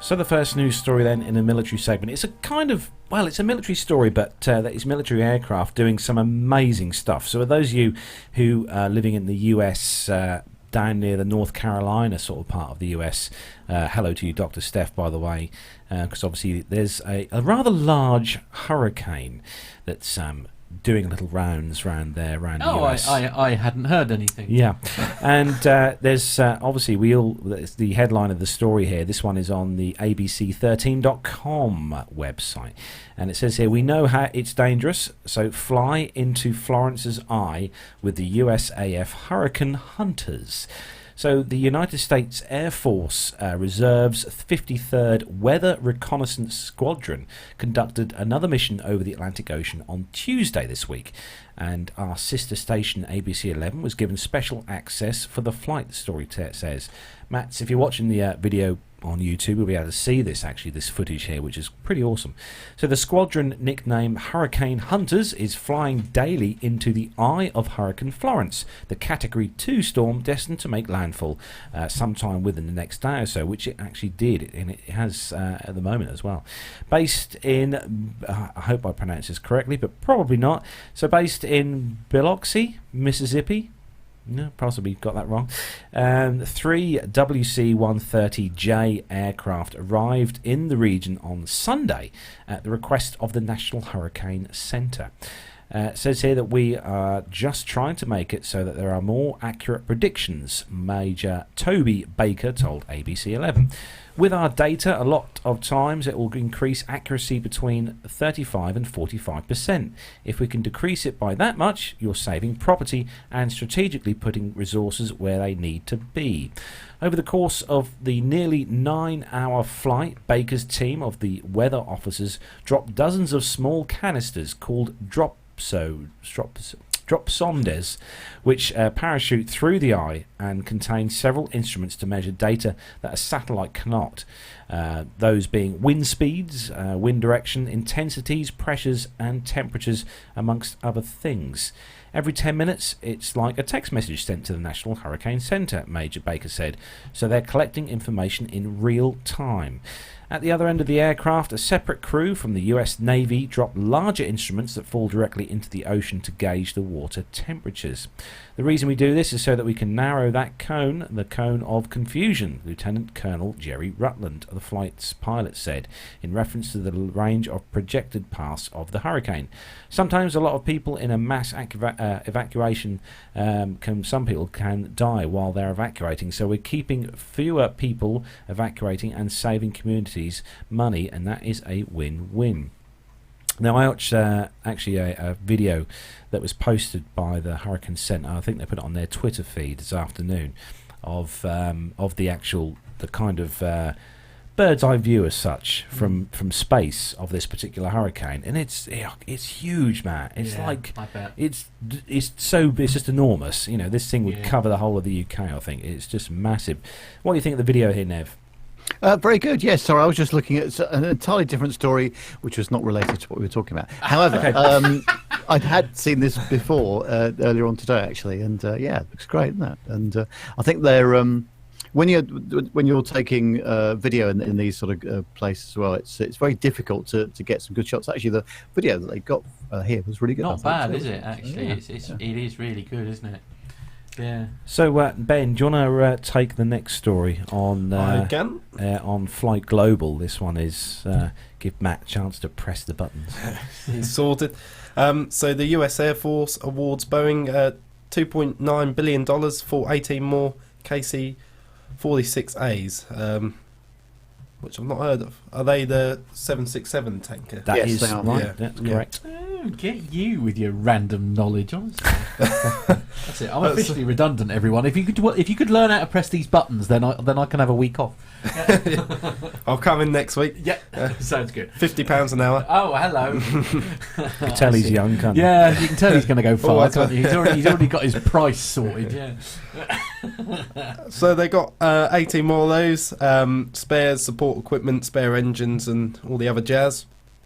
The contract represents the fourth production lot of the KC-46A tanker aircraft the US Air Force has ordered from Boeing, and brings the total number of tankers ordered to 52. Ultimately, Boeing expects to build 179 tankers for the service, which possibly includes the 135s as well. They didn't actually say whether that's just that type. The contract comes shortly after the Friendly Aviation Authority, or Federal Aviation Administration. Well, it's a little bit of a joke amongst us. I think you might have heard that the CAA in the UK is a little bit difficult, so we call it the Campaign Against Aviation. And in America, they're a little bit more friendly, so we call them the Friendly Aviation Administration. But we won't get into politics on here. No. Let's keep it. Well, it's not anti-friendly, but Yeah, we it's know a Friday night. I'm sure. Yeah, the beer flow. Yeah. Excellent. You've amused Armando, you'll be pleased to know, and he's in the US. So. He's a lucky man. Yeah. Right. So we'll look at that. Shortly after awarded the KC-46 tanker for a supplemental type certificate on the 4th of September, completing the aircraft's FAA certification process. A US Air Force military type certificate, which covers aerial refueling, which is for that, defensive and other military systems, and that's expected to be granted in the coming months. Very good. It's one of these tankers that we normally, when we do a military segment, Ben, we normally end up covering the KC-46A At some tanker point. at some point. Yeah. Oh, really? Yeah. But it's quite good. It can transfer. Well, it's incredible. 4,500 litres a minute. Yeah, it's a From lot the of spoon. I nearly said fluid. I didn't mean fluid. Fuel. That's Fuel. what I meant. Fuel. Yeah, absolutely. Yeah, Fuel. a lot of fuel. But it's just it's an image that we see so much, don't we? This image is iconic, isn't it? This one here with the The A10 tank buster below there. Yeah. Or the A10, yeah. absolutely. I think that's one of David Vanderhoff's favourite is it? aircraft. Right. Michael probably Okay. put me right there. But Yeah.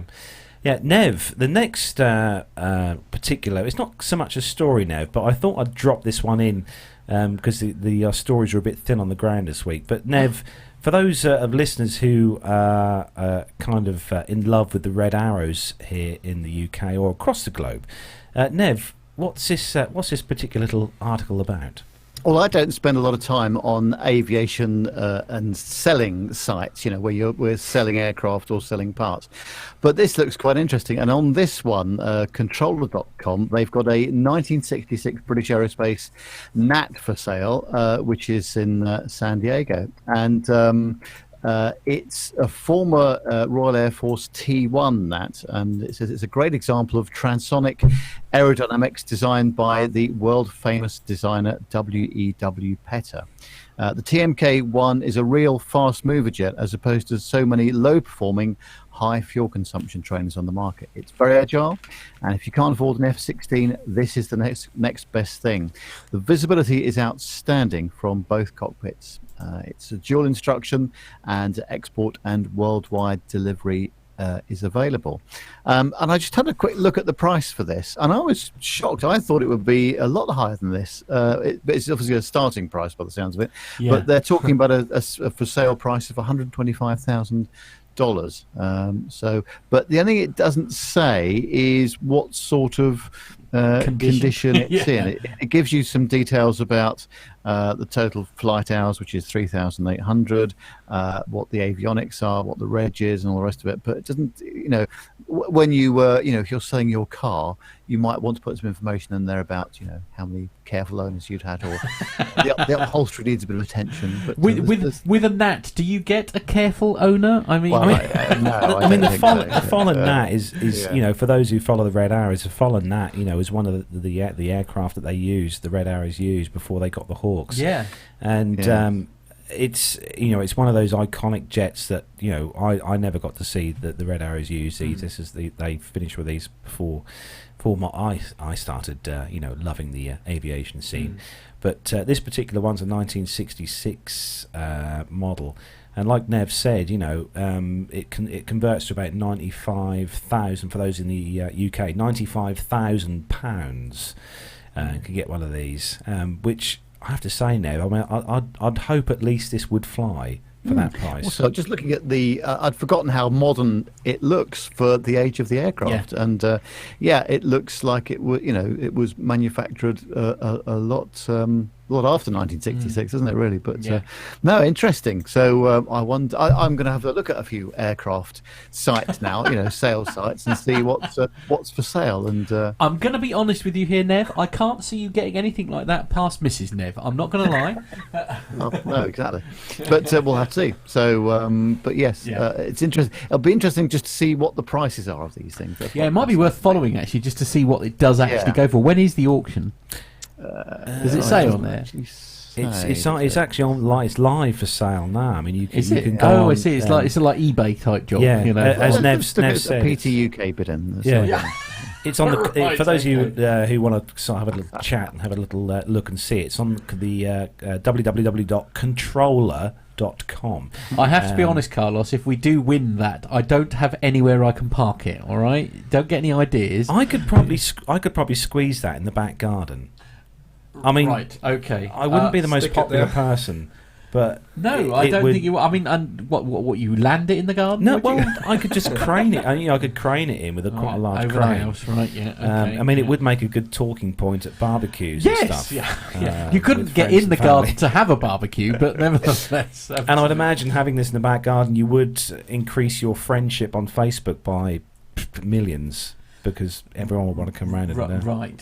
Okay. And of course, anyone you didn't like at the barbecue, you could ask, would you like to sit in the seat in this, and then just pull that yellow and black striped handle between your legs, and watch as they fly. To Beckles.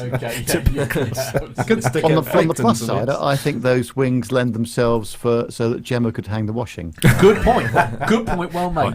See, now what you've done there, Nev, is you found a positive, and I like your thinking. Oh, so good. Yeah, I still don't think you're going to get one in the back garden. I'm sorry. I know. Oh well. So that is where we bring the military news segment to a close. We're going to have to find more ones like that. Let's look at a commercial airliner site and see what we can buy 7474. So we're going to hand things back over to the legend of AV and camera work. So Nev, what's coming up next? Well, at Farnborough this year, one of the I think it's a really exciting development was that they brought Airbus had obviously just acquired or had merged with Bombardier at this stage. So the C series was renamed the A220-300, and with our media passes, we're able to get on the aircraft. It took a little bit of persuading. They weren't massively keen to let us on, but we prevailed nonetheless. And so myself, Fabian, and Captain Al climbed aboard the aircraft, and we managed to get an interview with Mike Bowser of Airbus, and we asked him about the aircraft and all the rest of it. But first of all, we go into the flight deck where Fabian is in the first officer's seat. So here's First Officer Fabian. What do you think of the C series, or now the A220 as it's called? Well, I was just gonna comment, can we take this cockpit out and put it in every aircraft place? I just came in here for the first time and it's absolutely amazing. I quite like the layout. It's a clean layout. It's absolutely brilliant. There's plenty of space, isn't there? Have you noticed? Yes, it looks like it from the first impression I got here. I like the fact that you see here the the communications board, which is heads up, which is quite good because we use it quite often. And at most other aircraft, you have to find it somewhere down here, where you have to look around and your head's down and can't pay attention, while here you're at least glancing in the general direction of your primary flight display and the windows, so that's a huge bonus. The thing about this aircraft is it's a step beyond your typical regional jet. Yes. As you know, regional jets tend to have very little baggage space, be it in the hat racks or even in the hold. So this really is a small single aisle rather than a regional jet. Even in sidewise, it's sort of like regional jet size. And it's all been designed about comfort. I mean, even the sidewalls are sort of almost vertical, very similar to 350 in that respect. In fact, big windows and wide seats, so you get all the comfort that you'd normally expect on a single aisle. But on an aircraft that is as suited to, let's say, less dense routes for single aisles, but equally on regional markets as well. Absolutely. I mean, I think from an interior looks point of view, I think, as you say, it has taken the smaller jet aircraft into the next level. It's taken it away from the sort of turboprop heritage and put it into the same bracket as the main size jets. And like I said, I was interested in the hat bin size because for every 5 bags that are displaced from the cabin to the hold, it equates to a minute of delay, and those minutes are absolutely vital in the ever-increasing busy airspace that we find ourselves in. Especially in the sort of low-cost, high-density market, that's when you're going to need all that space. Yeah. The good thing about these is, I mean, each passenger can bring a full-size roller bag on board and have space to stow it without having to put anything under the seat, which is fantastic.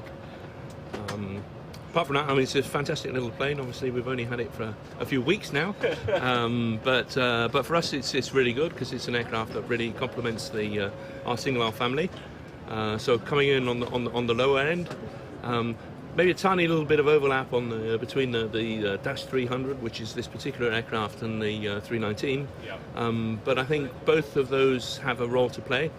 If you start looking at hot and high performance or extended range operations, then you'll be looking more at 319. And especially if you're already operating 320s, 321s, it would make a lot of sense. But for other operations, I mean, the Dash 300. If you've got the Dash 100, then you can play about mix and match it. There we go. You done well there, Nev, getting on there. But I will say, Nev, it was a slightly shorter interview than we would normally like to do. But we had Airbus's PR department going, "Have you finished yet?" I'm going, "Shut up, we're still recording," and this sort of stuff. So, but you were very fortunate to get on the aircraft, and actually Mike was great because we just sort of sat him down and said, "Can we just talk to you?"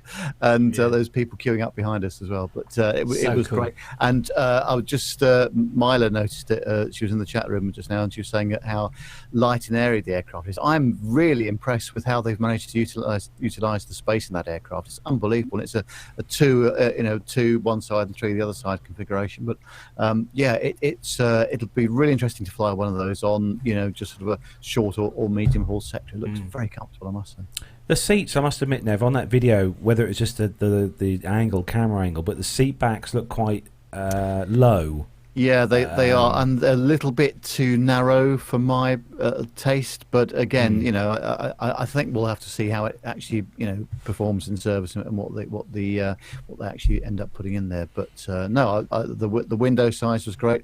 But I think it's going to be a very popular aircraft. Actually, yeah, it looks good. I'm going to have to add that to the list of aircraft to try and get a flight on at some point in the future. So again, thanks for that, Nev. Well done. All very good as usual. So up next then we have had some audio feedback sent in by listener Barbara. So if you're ready, we're going to play it for you right now. Hello Carlos, Matt and Nev. I hope you are all well. Last month I had the chance to fly to the Seething Barbecue with Pilot Pip, who has the Plane Safety podcast, and I wanted to share some of that experience. But before I do that, I want to say what a great weekend I had at the Seething Flying Barbecue in the beautiful county of Norfolk. I love Norfolk, and every time I go there, wherever I go, I have such a wonderful time. So a big, big thank you, particularly to Carlos and Matt, and to all of their family and friends, including Gemma and Matt's dear mum, Mandy.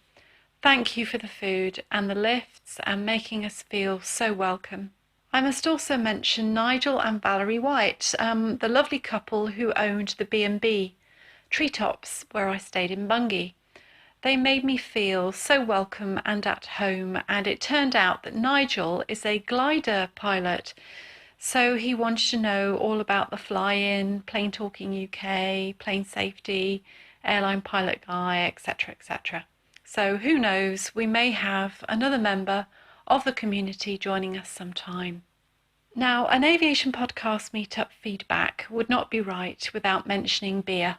So the meetup weekend started for me on the Friday evening when both Tony S. and Myla came to my hometown of Nottingham, and I took them for a drink and meal to the most famous pub in Britain and famous around the world, called Ye Old Trip to Jerusalem.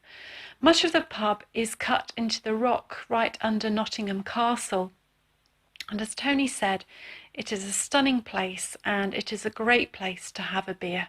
So this brings me on to our flight to Seething and back, and to the hero of my weekend at Seething, and that is our fantastic captain, Pilot Pip, who was Myla and my pilot in command as we flew from Cranfield in Bedfordshire.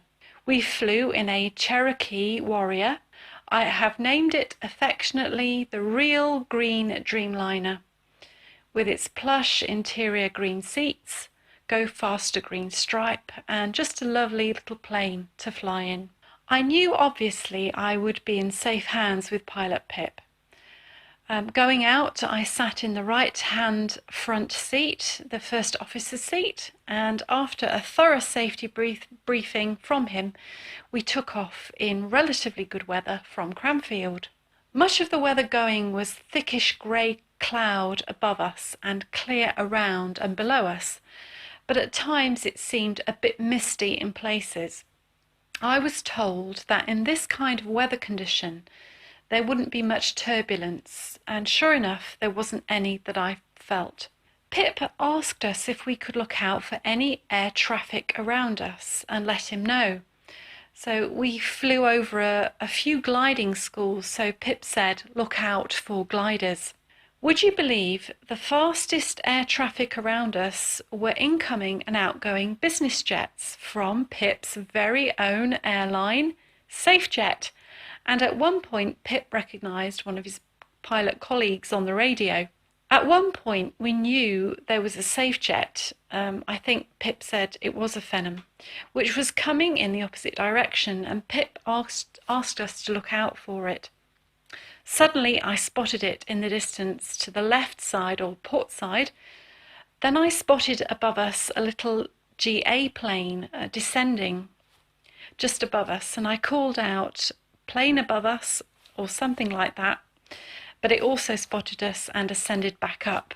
Pip pointed out some landmarks for us, including some of the gliding schools, the giant Cardington Air ship hangars in Bedfordshire, which are 180 feet high and 275 feet wide. He pointed out the beautiful city of Cambridge with its spires and King's College Chapel, and of course, one of Pip's favourite centre parks.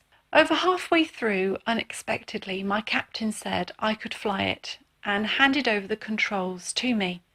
Shocked, I said, Are you sure? Are you sure, Pip? And he said yes. So this was my second attempt at flying a plane.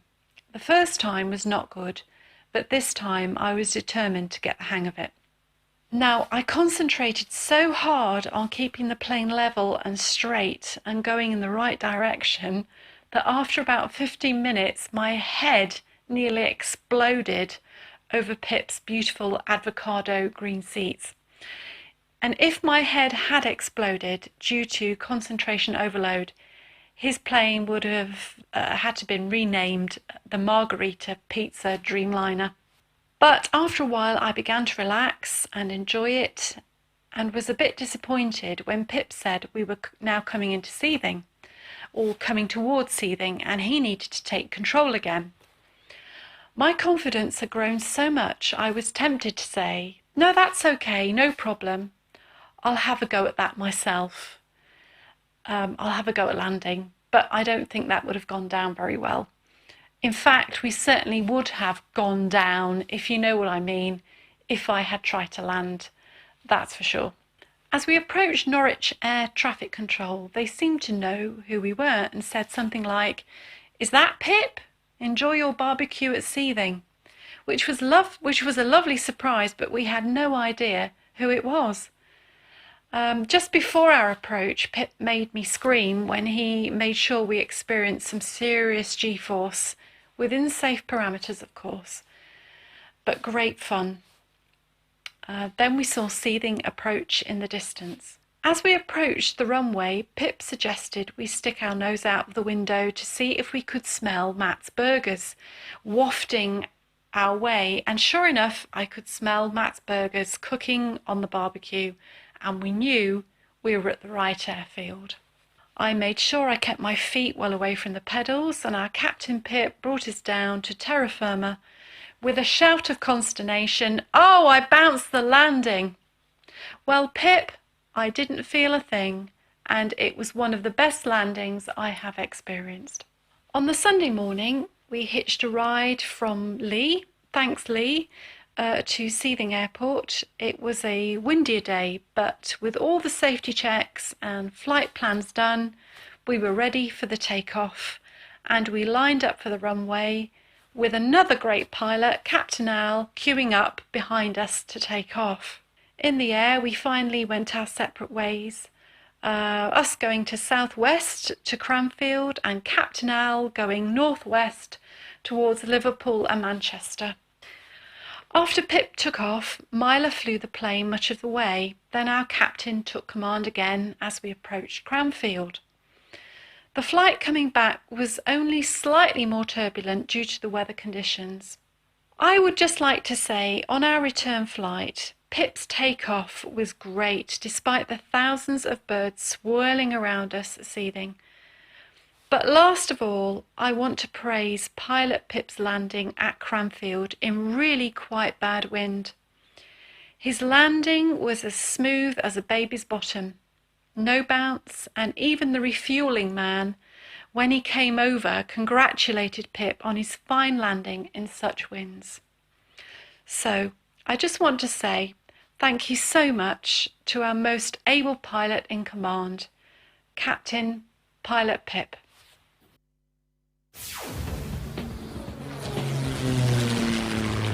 Find this and other great shows at the Aviation Media Network. thevoicesinyourhead.com.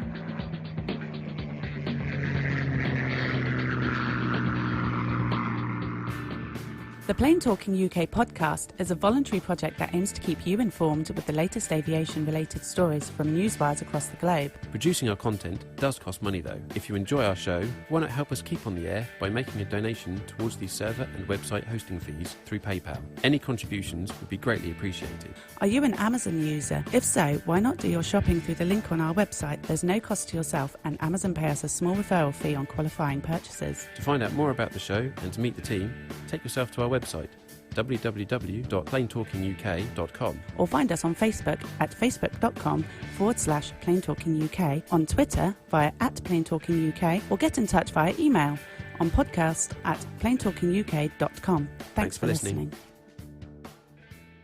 Flybe 5823, Trent Dane for 23R Manchester, Wizz Air 6X, climb flight level 210, direct to Bretman's Park.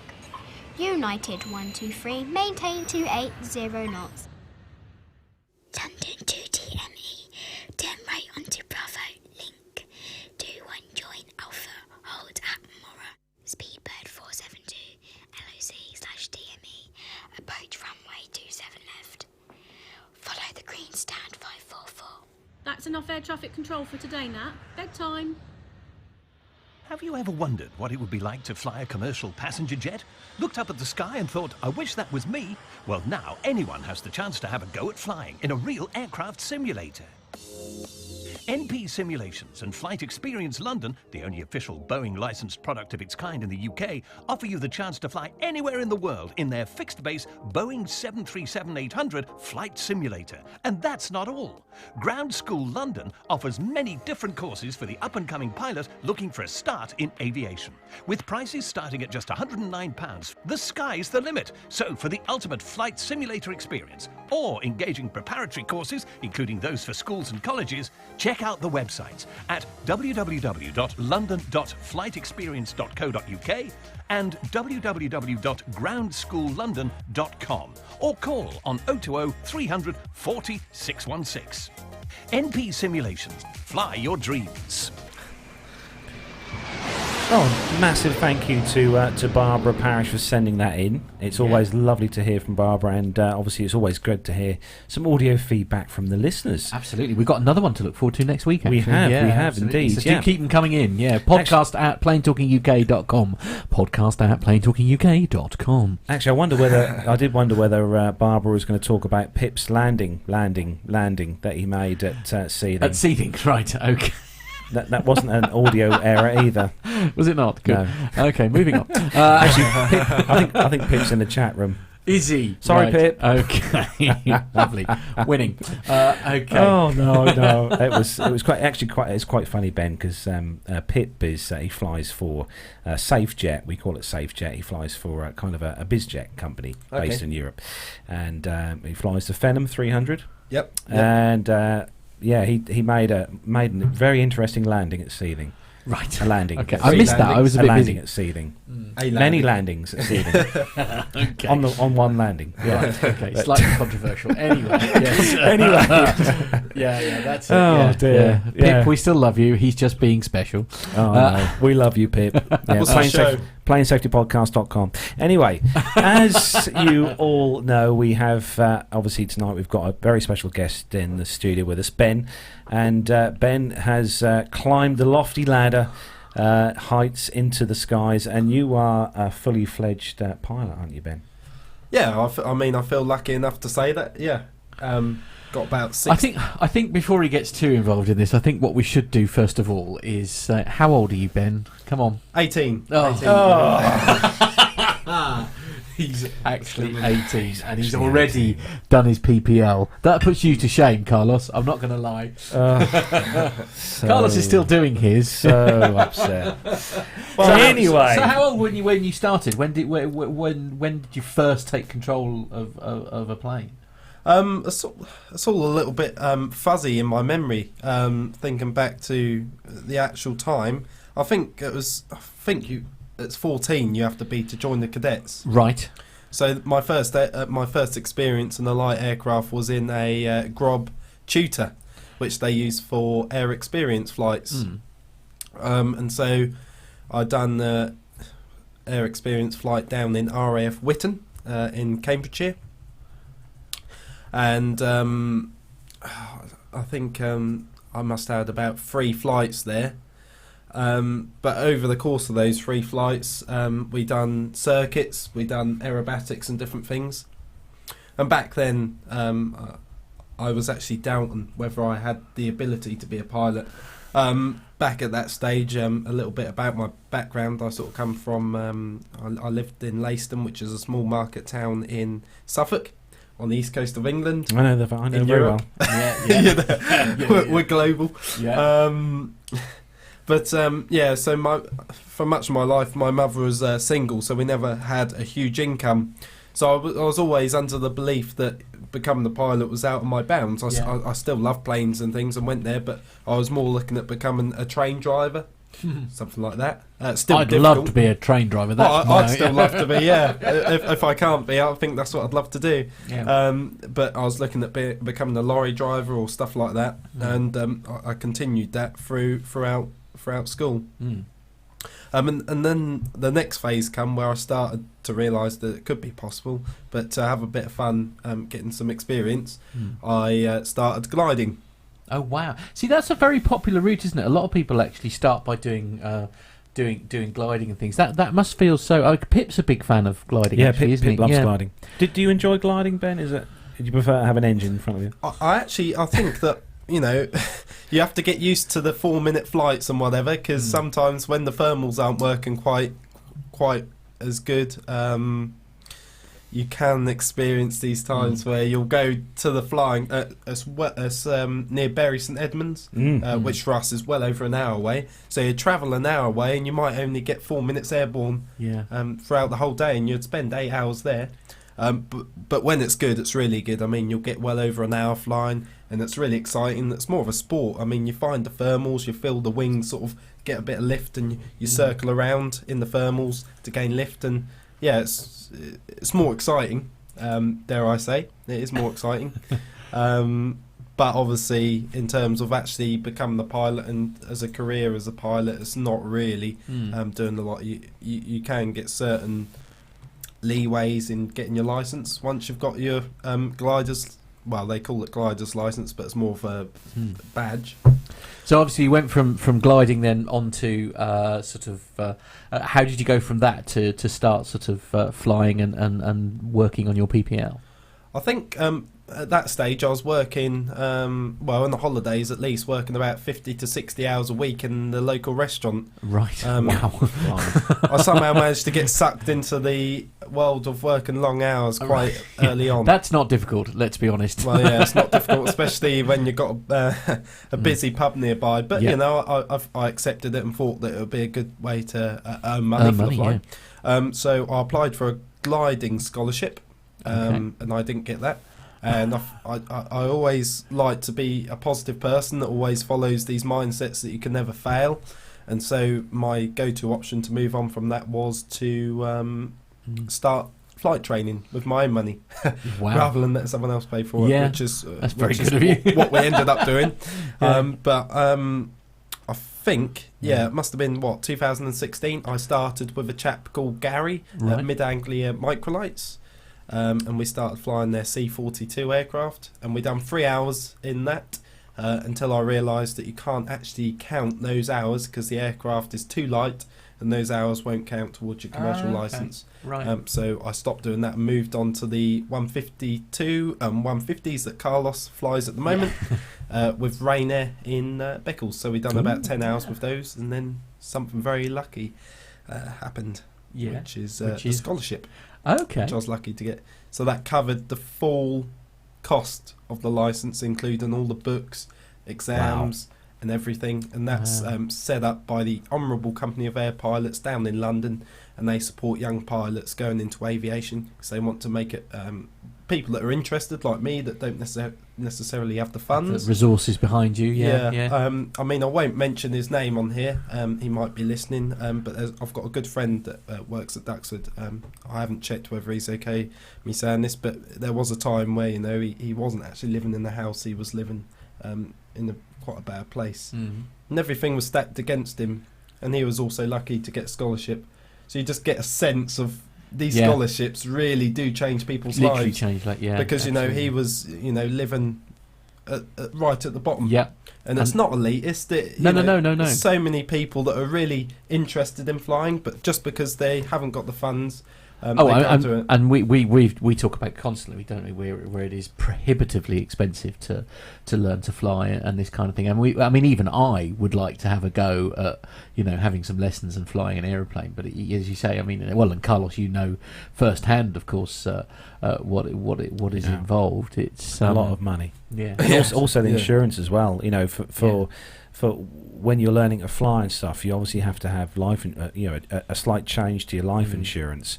And obviously, when you have when you get to the, obviously you haven't got a mortgage yet. I hope anyway. Not at your young age. But when you have actually, you mentioned his age here. Lane Street put 18 ? Is that metric? But when you have a mortgage and stuff and that, you have to have a proper life insurance in place. And when you go to the life insurance company and you're paying, I don't know, like 30 quid or 40 quid a month for your life insurance, and you say, I'm learning to fly. Right. That then trebles Oh, wow. in price Okay. per month Right. For insurance. Really? Wow. Yeah. And it becomes a bit more expensive. Indeed. But obviously for very good reason, because it's like you're obviously doing a slightly Quite a high risk, especially while you're learning to fly. Yeah, absolutely. But while we're talking to you, Ben, we've got questions in the chat room. Rick Bell, hello, Rick Bell. Greetings, Rick. Always lovely to see Rick in the chat room. Rick flies one of those aircraft behind you there. Ben. Oh, lovely. Yeah. The C-17. Yeah. What a lucky man. I know. But Rick has asked you, Ben, what has been your most challenging and biggest hurdle that you've experienced so far in your aviation career? It might sound a bit odd, but I think the biggest hurdle at the moment is now actually getting the PPL and going on to the commercial, because it's about 40 to £50,000 following the modular route where you do it yourself.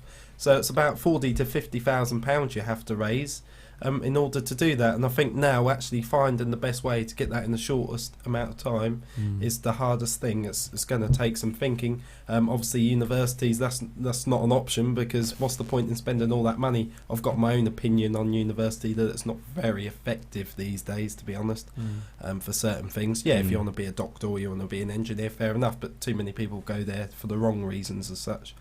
So we won't be doing that. So it's all about actually trying to do the best thing I can, and throughout the last few years, to earn extra money to pay for extra flying lessons, I've been learning more about advertising and media and things, and so I think the best bet at earning that sort of money is starting my own business. Yeah. And I started a social media marketing agency.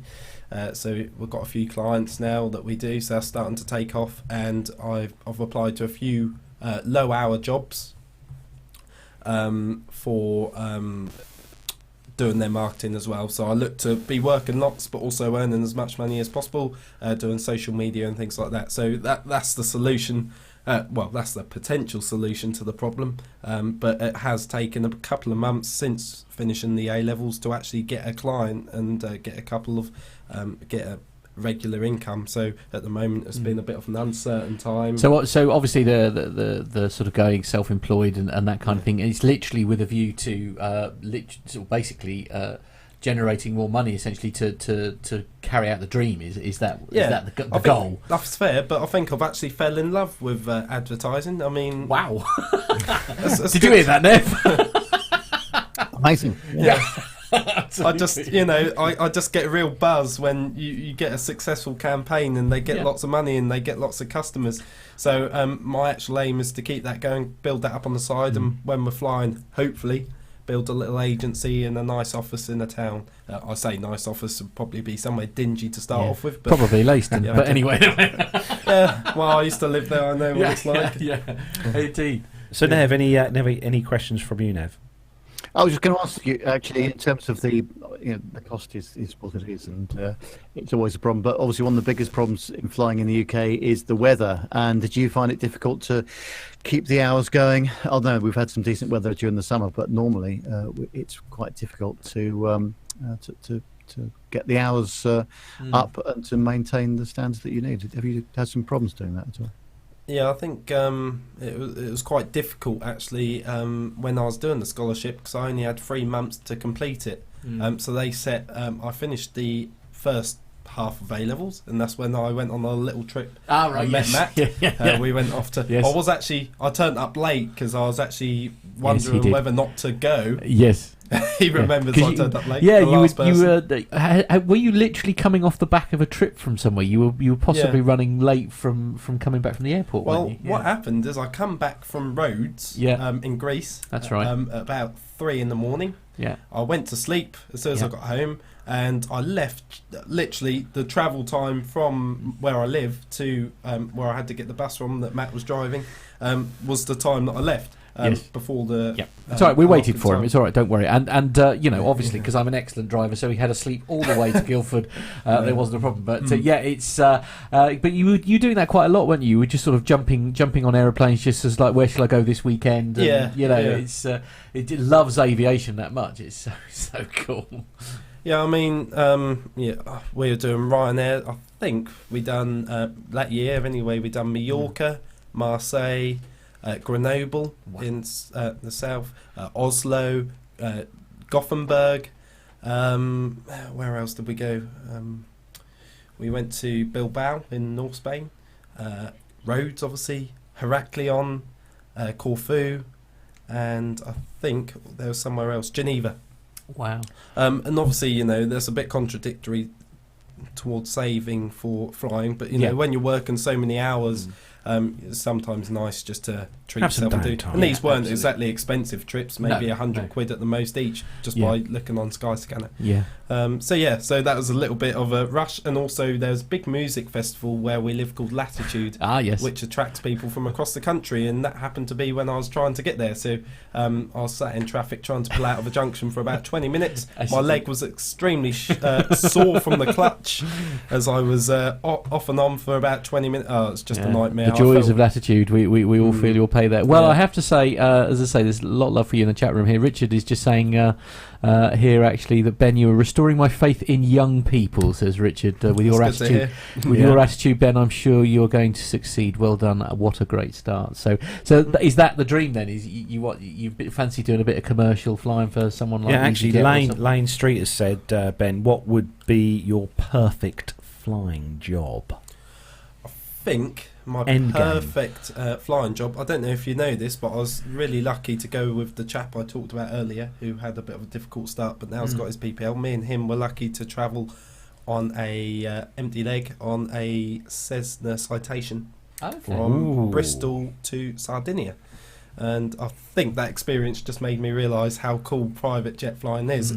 That there's negatives to it. You'll be away from family for a long time, and the hours will be long. But just just the uncertainty of it. 1 minute you're in. I think they flew from Valencia to Bristol, and then they picked us up. Then we got in a nice black Merc to a posh hotel there, and that was all very nice. But also, they went to Brussels, I think, after, then somewhere in Germany, and they're taking all these cool stuff, all these drinks and lovely bits and bottles. It was just lovely. And I think just the uncertainty, the excitement of going to different places. Randomly going to just randomly. I love that. But equally, I'll be happy with like a commercial job or instructing.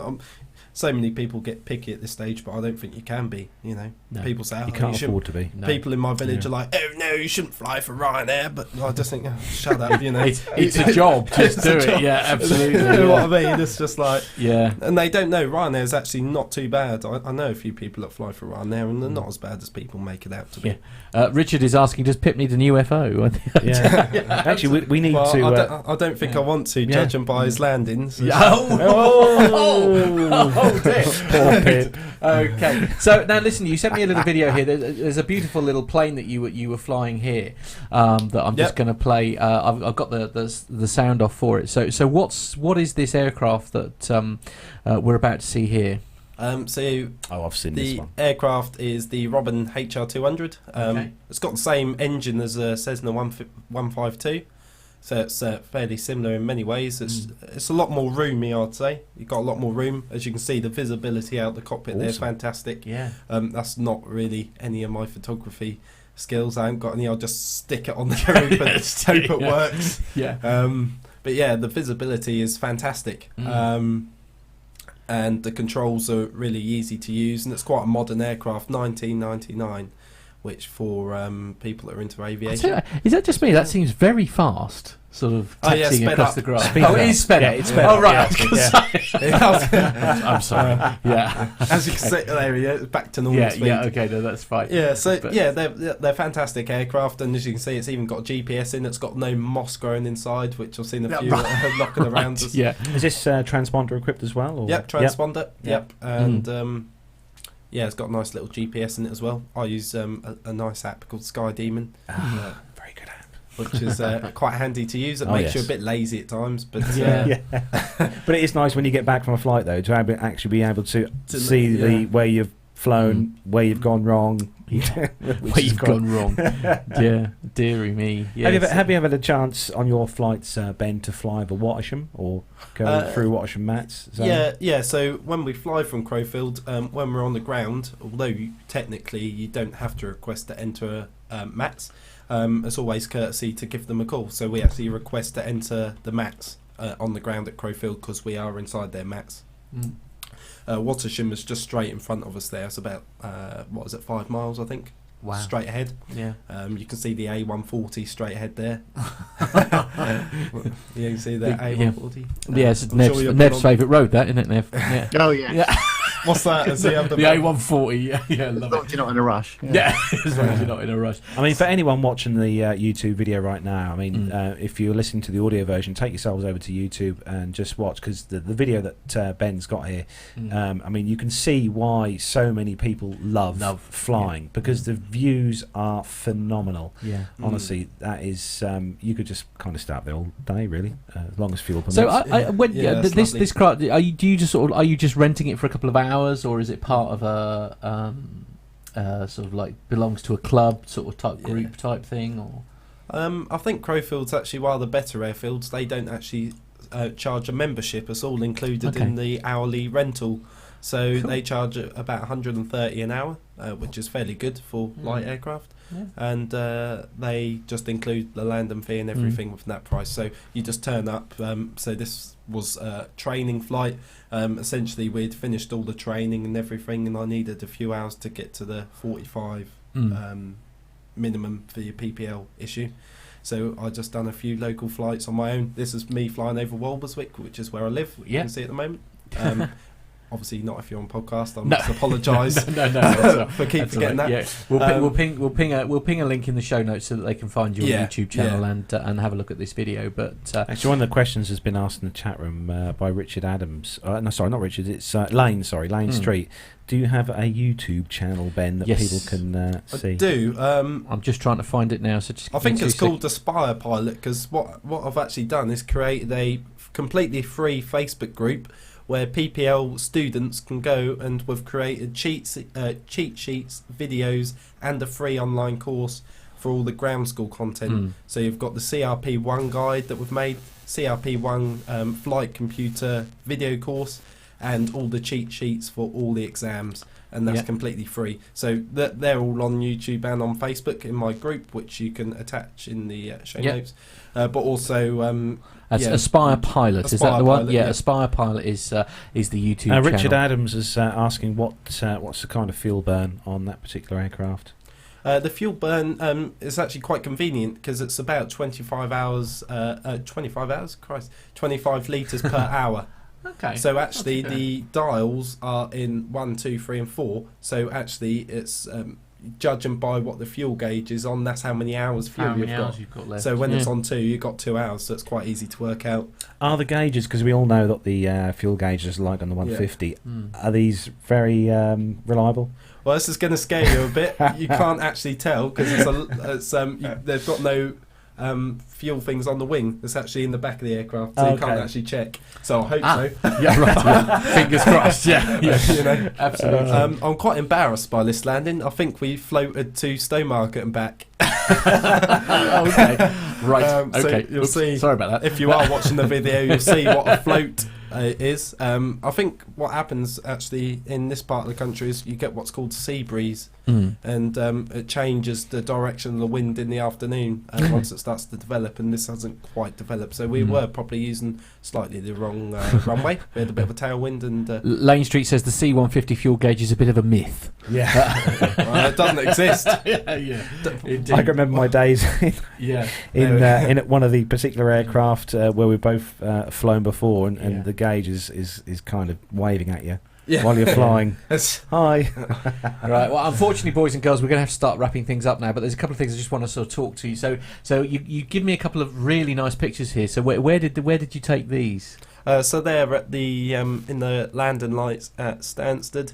Okay. And this was not planned at all. Yeah, just one of those things. We were there. It was a horrible cold morning. You couldn't actually see the aircraft. We were there. You could hear them, but you couldn't see them. So we're standing at the fence, and it just turned into this. Yeah. Nev, are we a bit worried here? These are chemtrails coming from this aircraft. Oh yes, flip the chemtrail button. Yeah.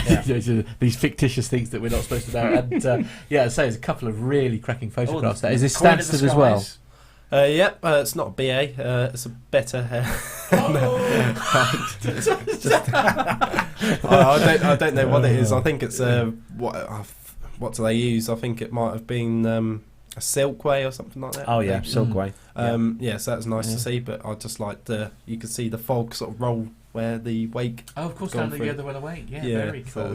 That's it. So listen, you sent me this photograph here, and when I looked at this, I thought, my goodness me, this looks like a book. So what's this all about? Yeah, it's a small book. I mean, I had to make a decision back. I don't know if you saw the EasyJet program. Oh yes, we watched the young pilots. And in my mind, I was actually thinking, well, everyone has a job, everyone goes to university, and everyone does a thing. So actually making a video and doing all these things about it to make it seem special seems a bit ridiculous. Yeah. So I thought, wow, is a book really necessary for getting the PPL? But I thought, well, actually, we will continue to write it. I gave up writing it for 2 years, and then I started up again because I realised that actually all these people that are led to believe with the EasyJet program, that's what sparked me to actually release this. All these, what they were pasting £100,000 everywhere. They're saying, "Oh, if you want to be a pilot, it costs £100,000." I mean, really, is that really what the media want to portray? So as you find out in the book, you'll find out how someone that's living with a single mother.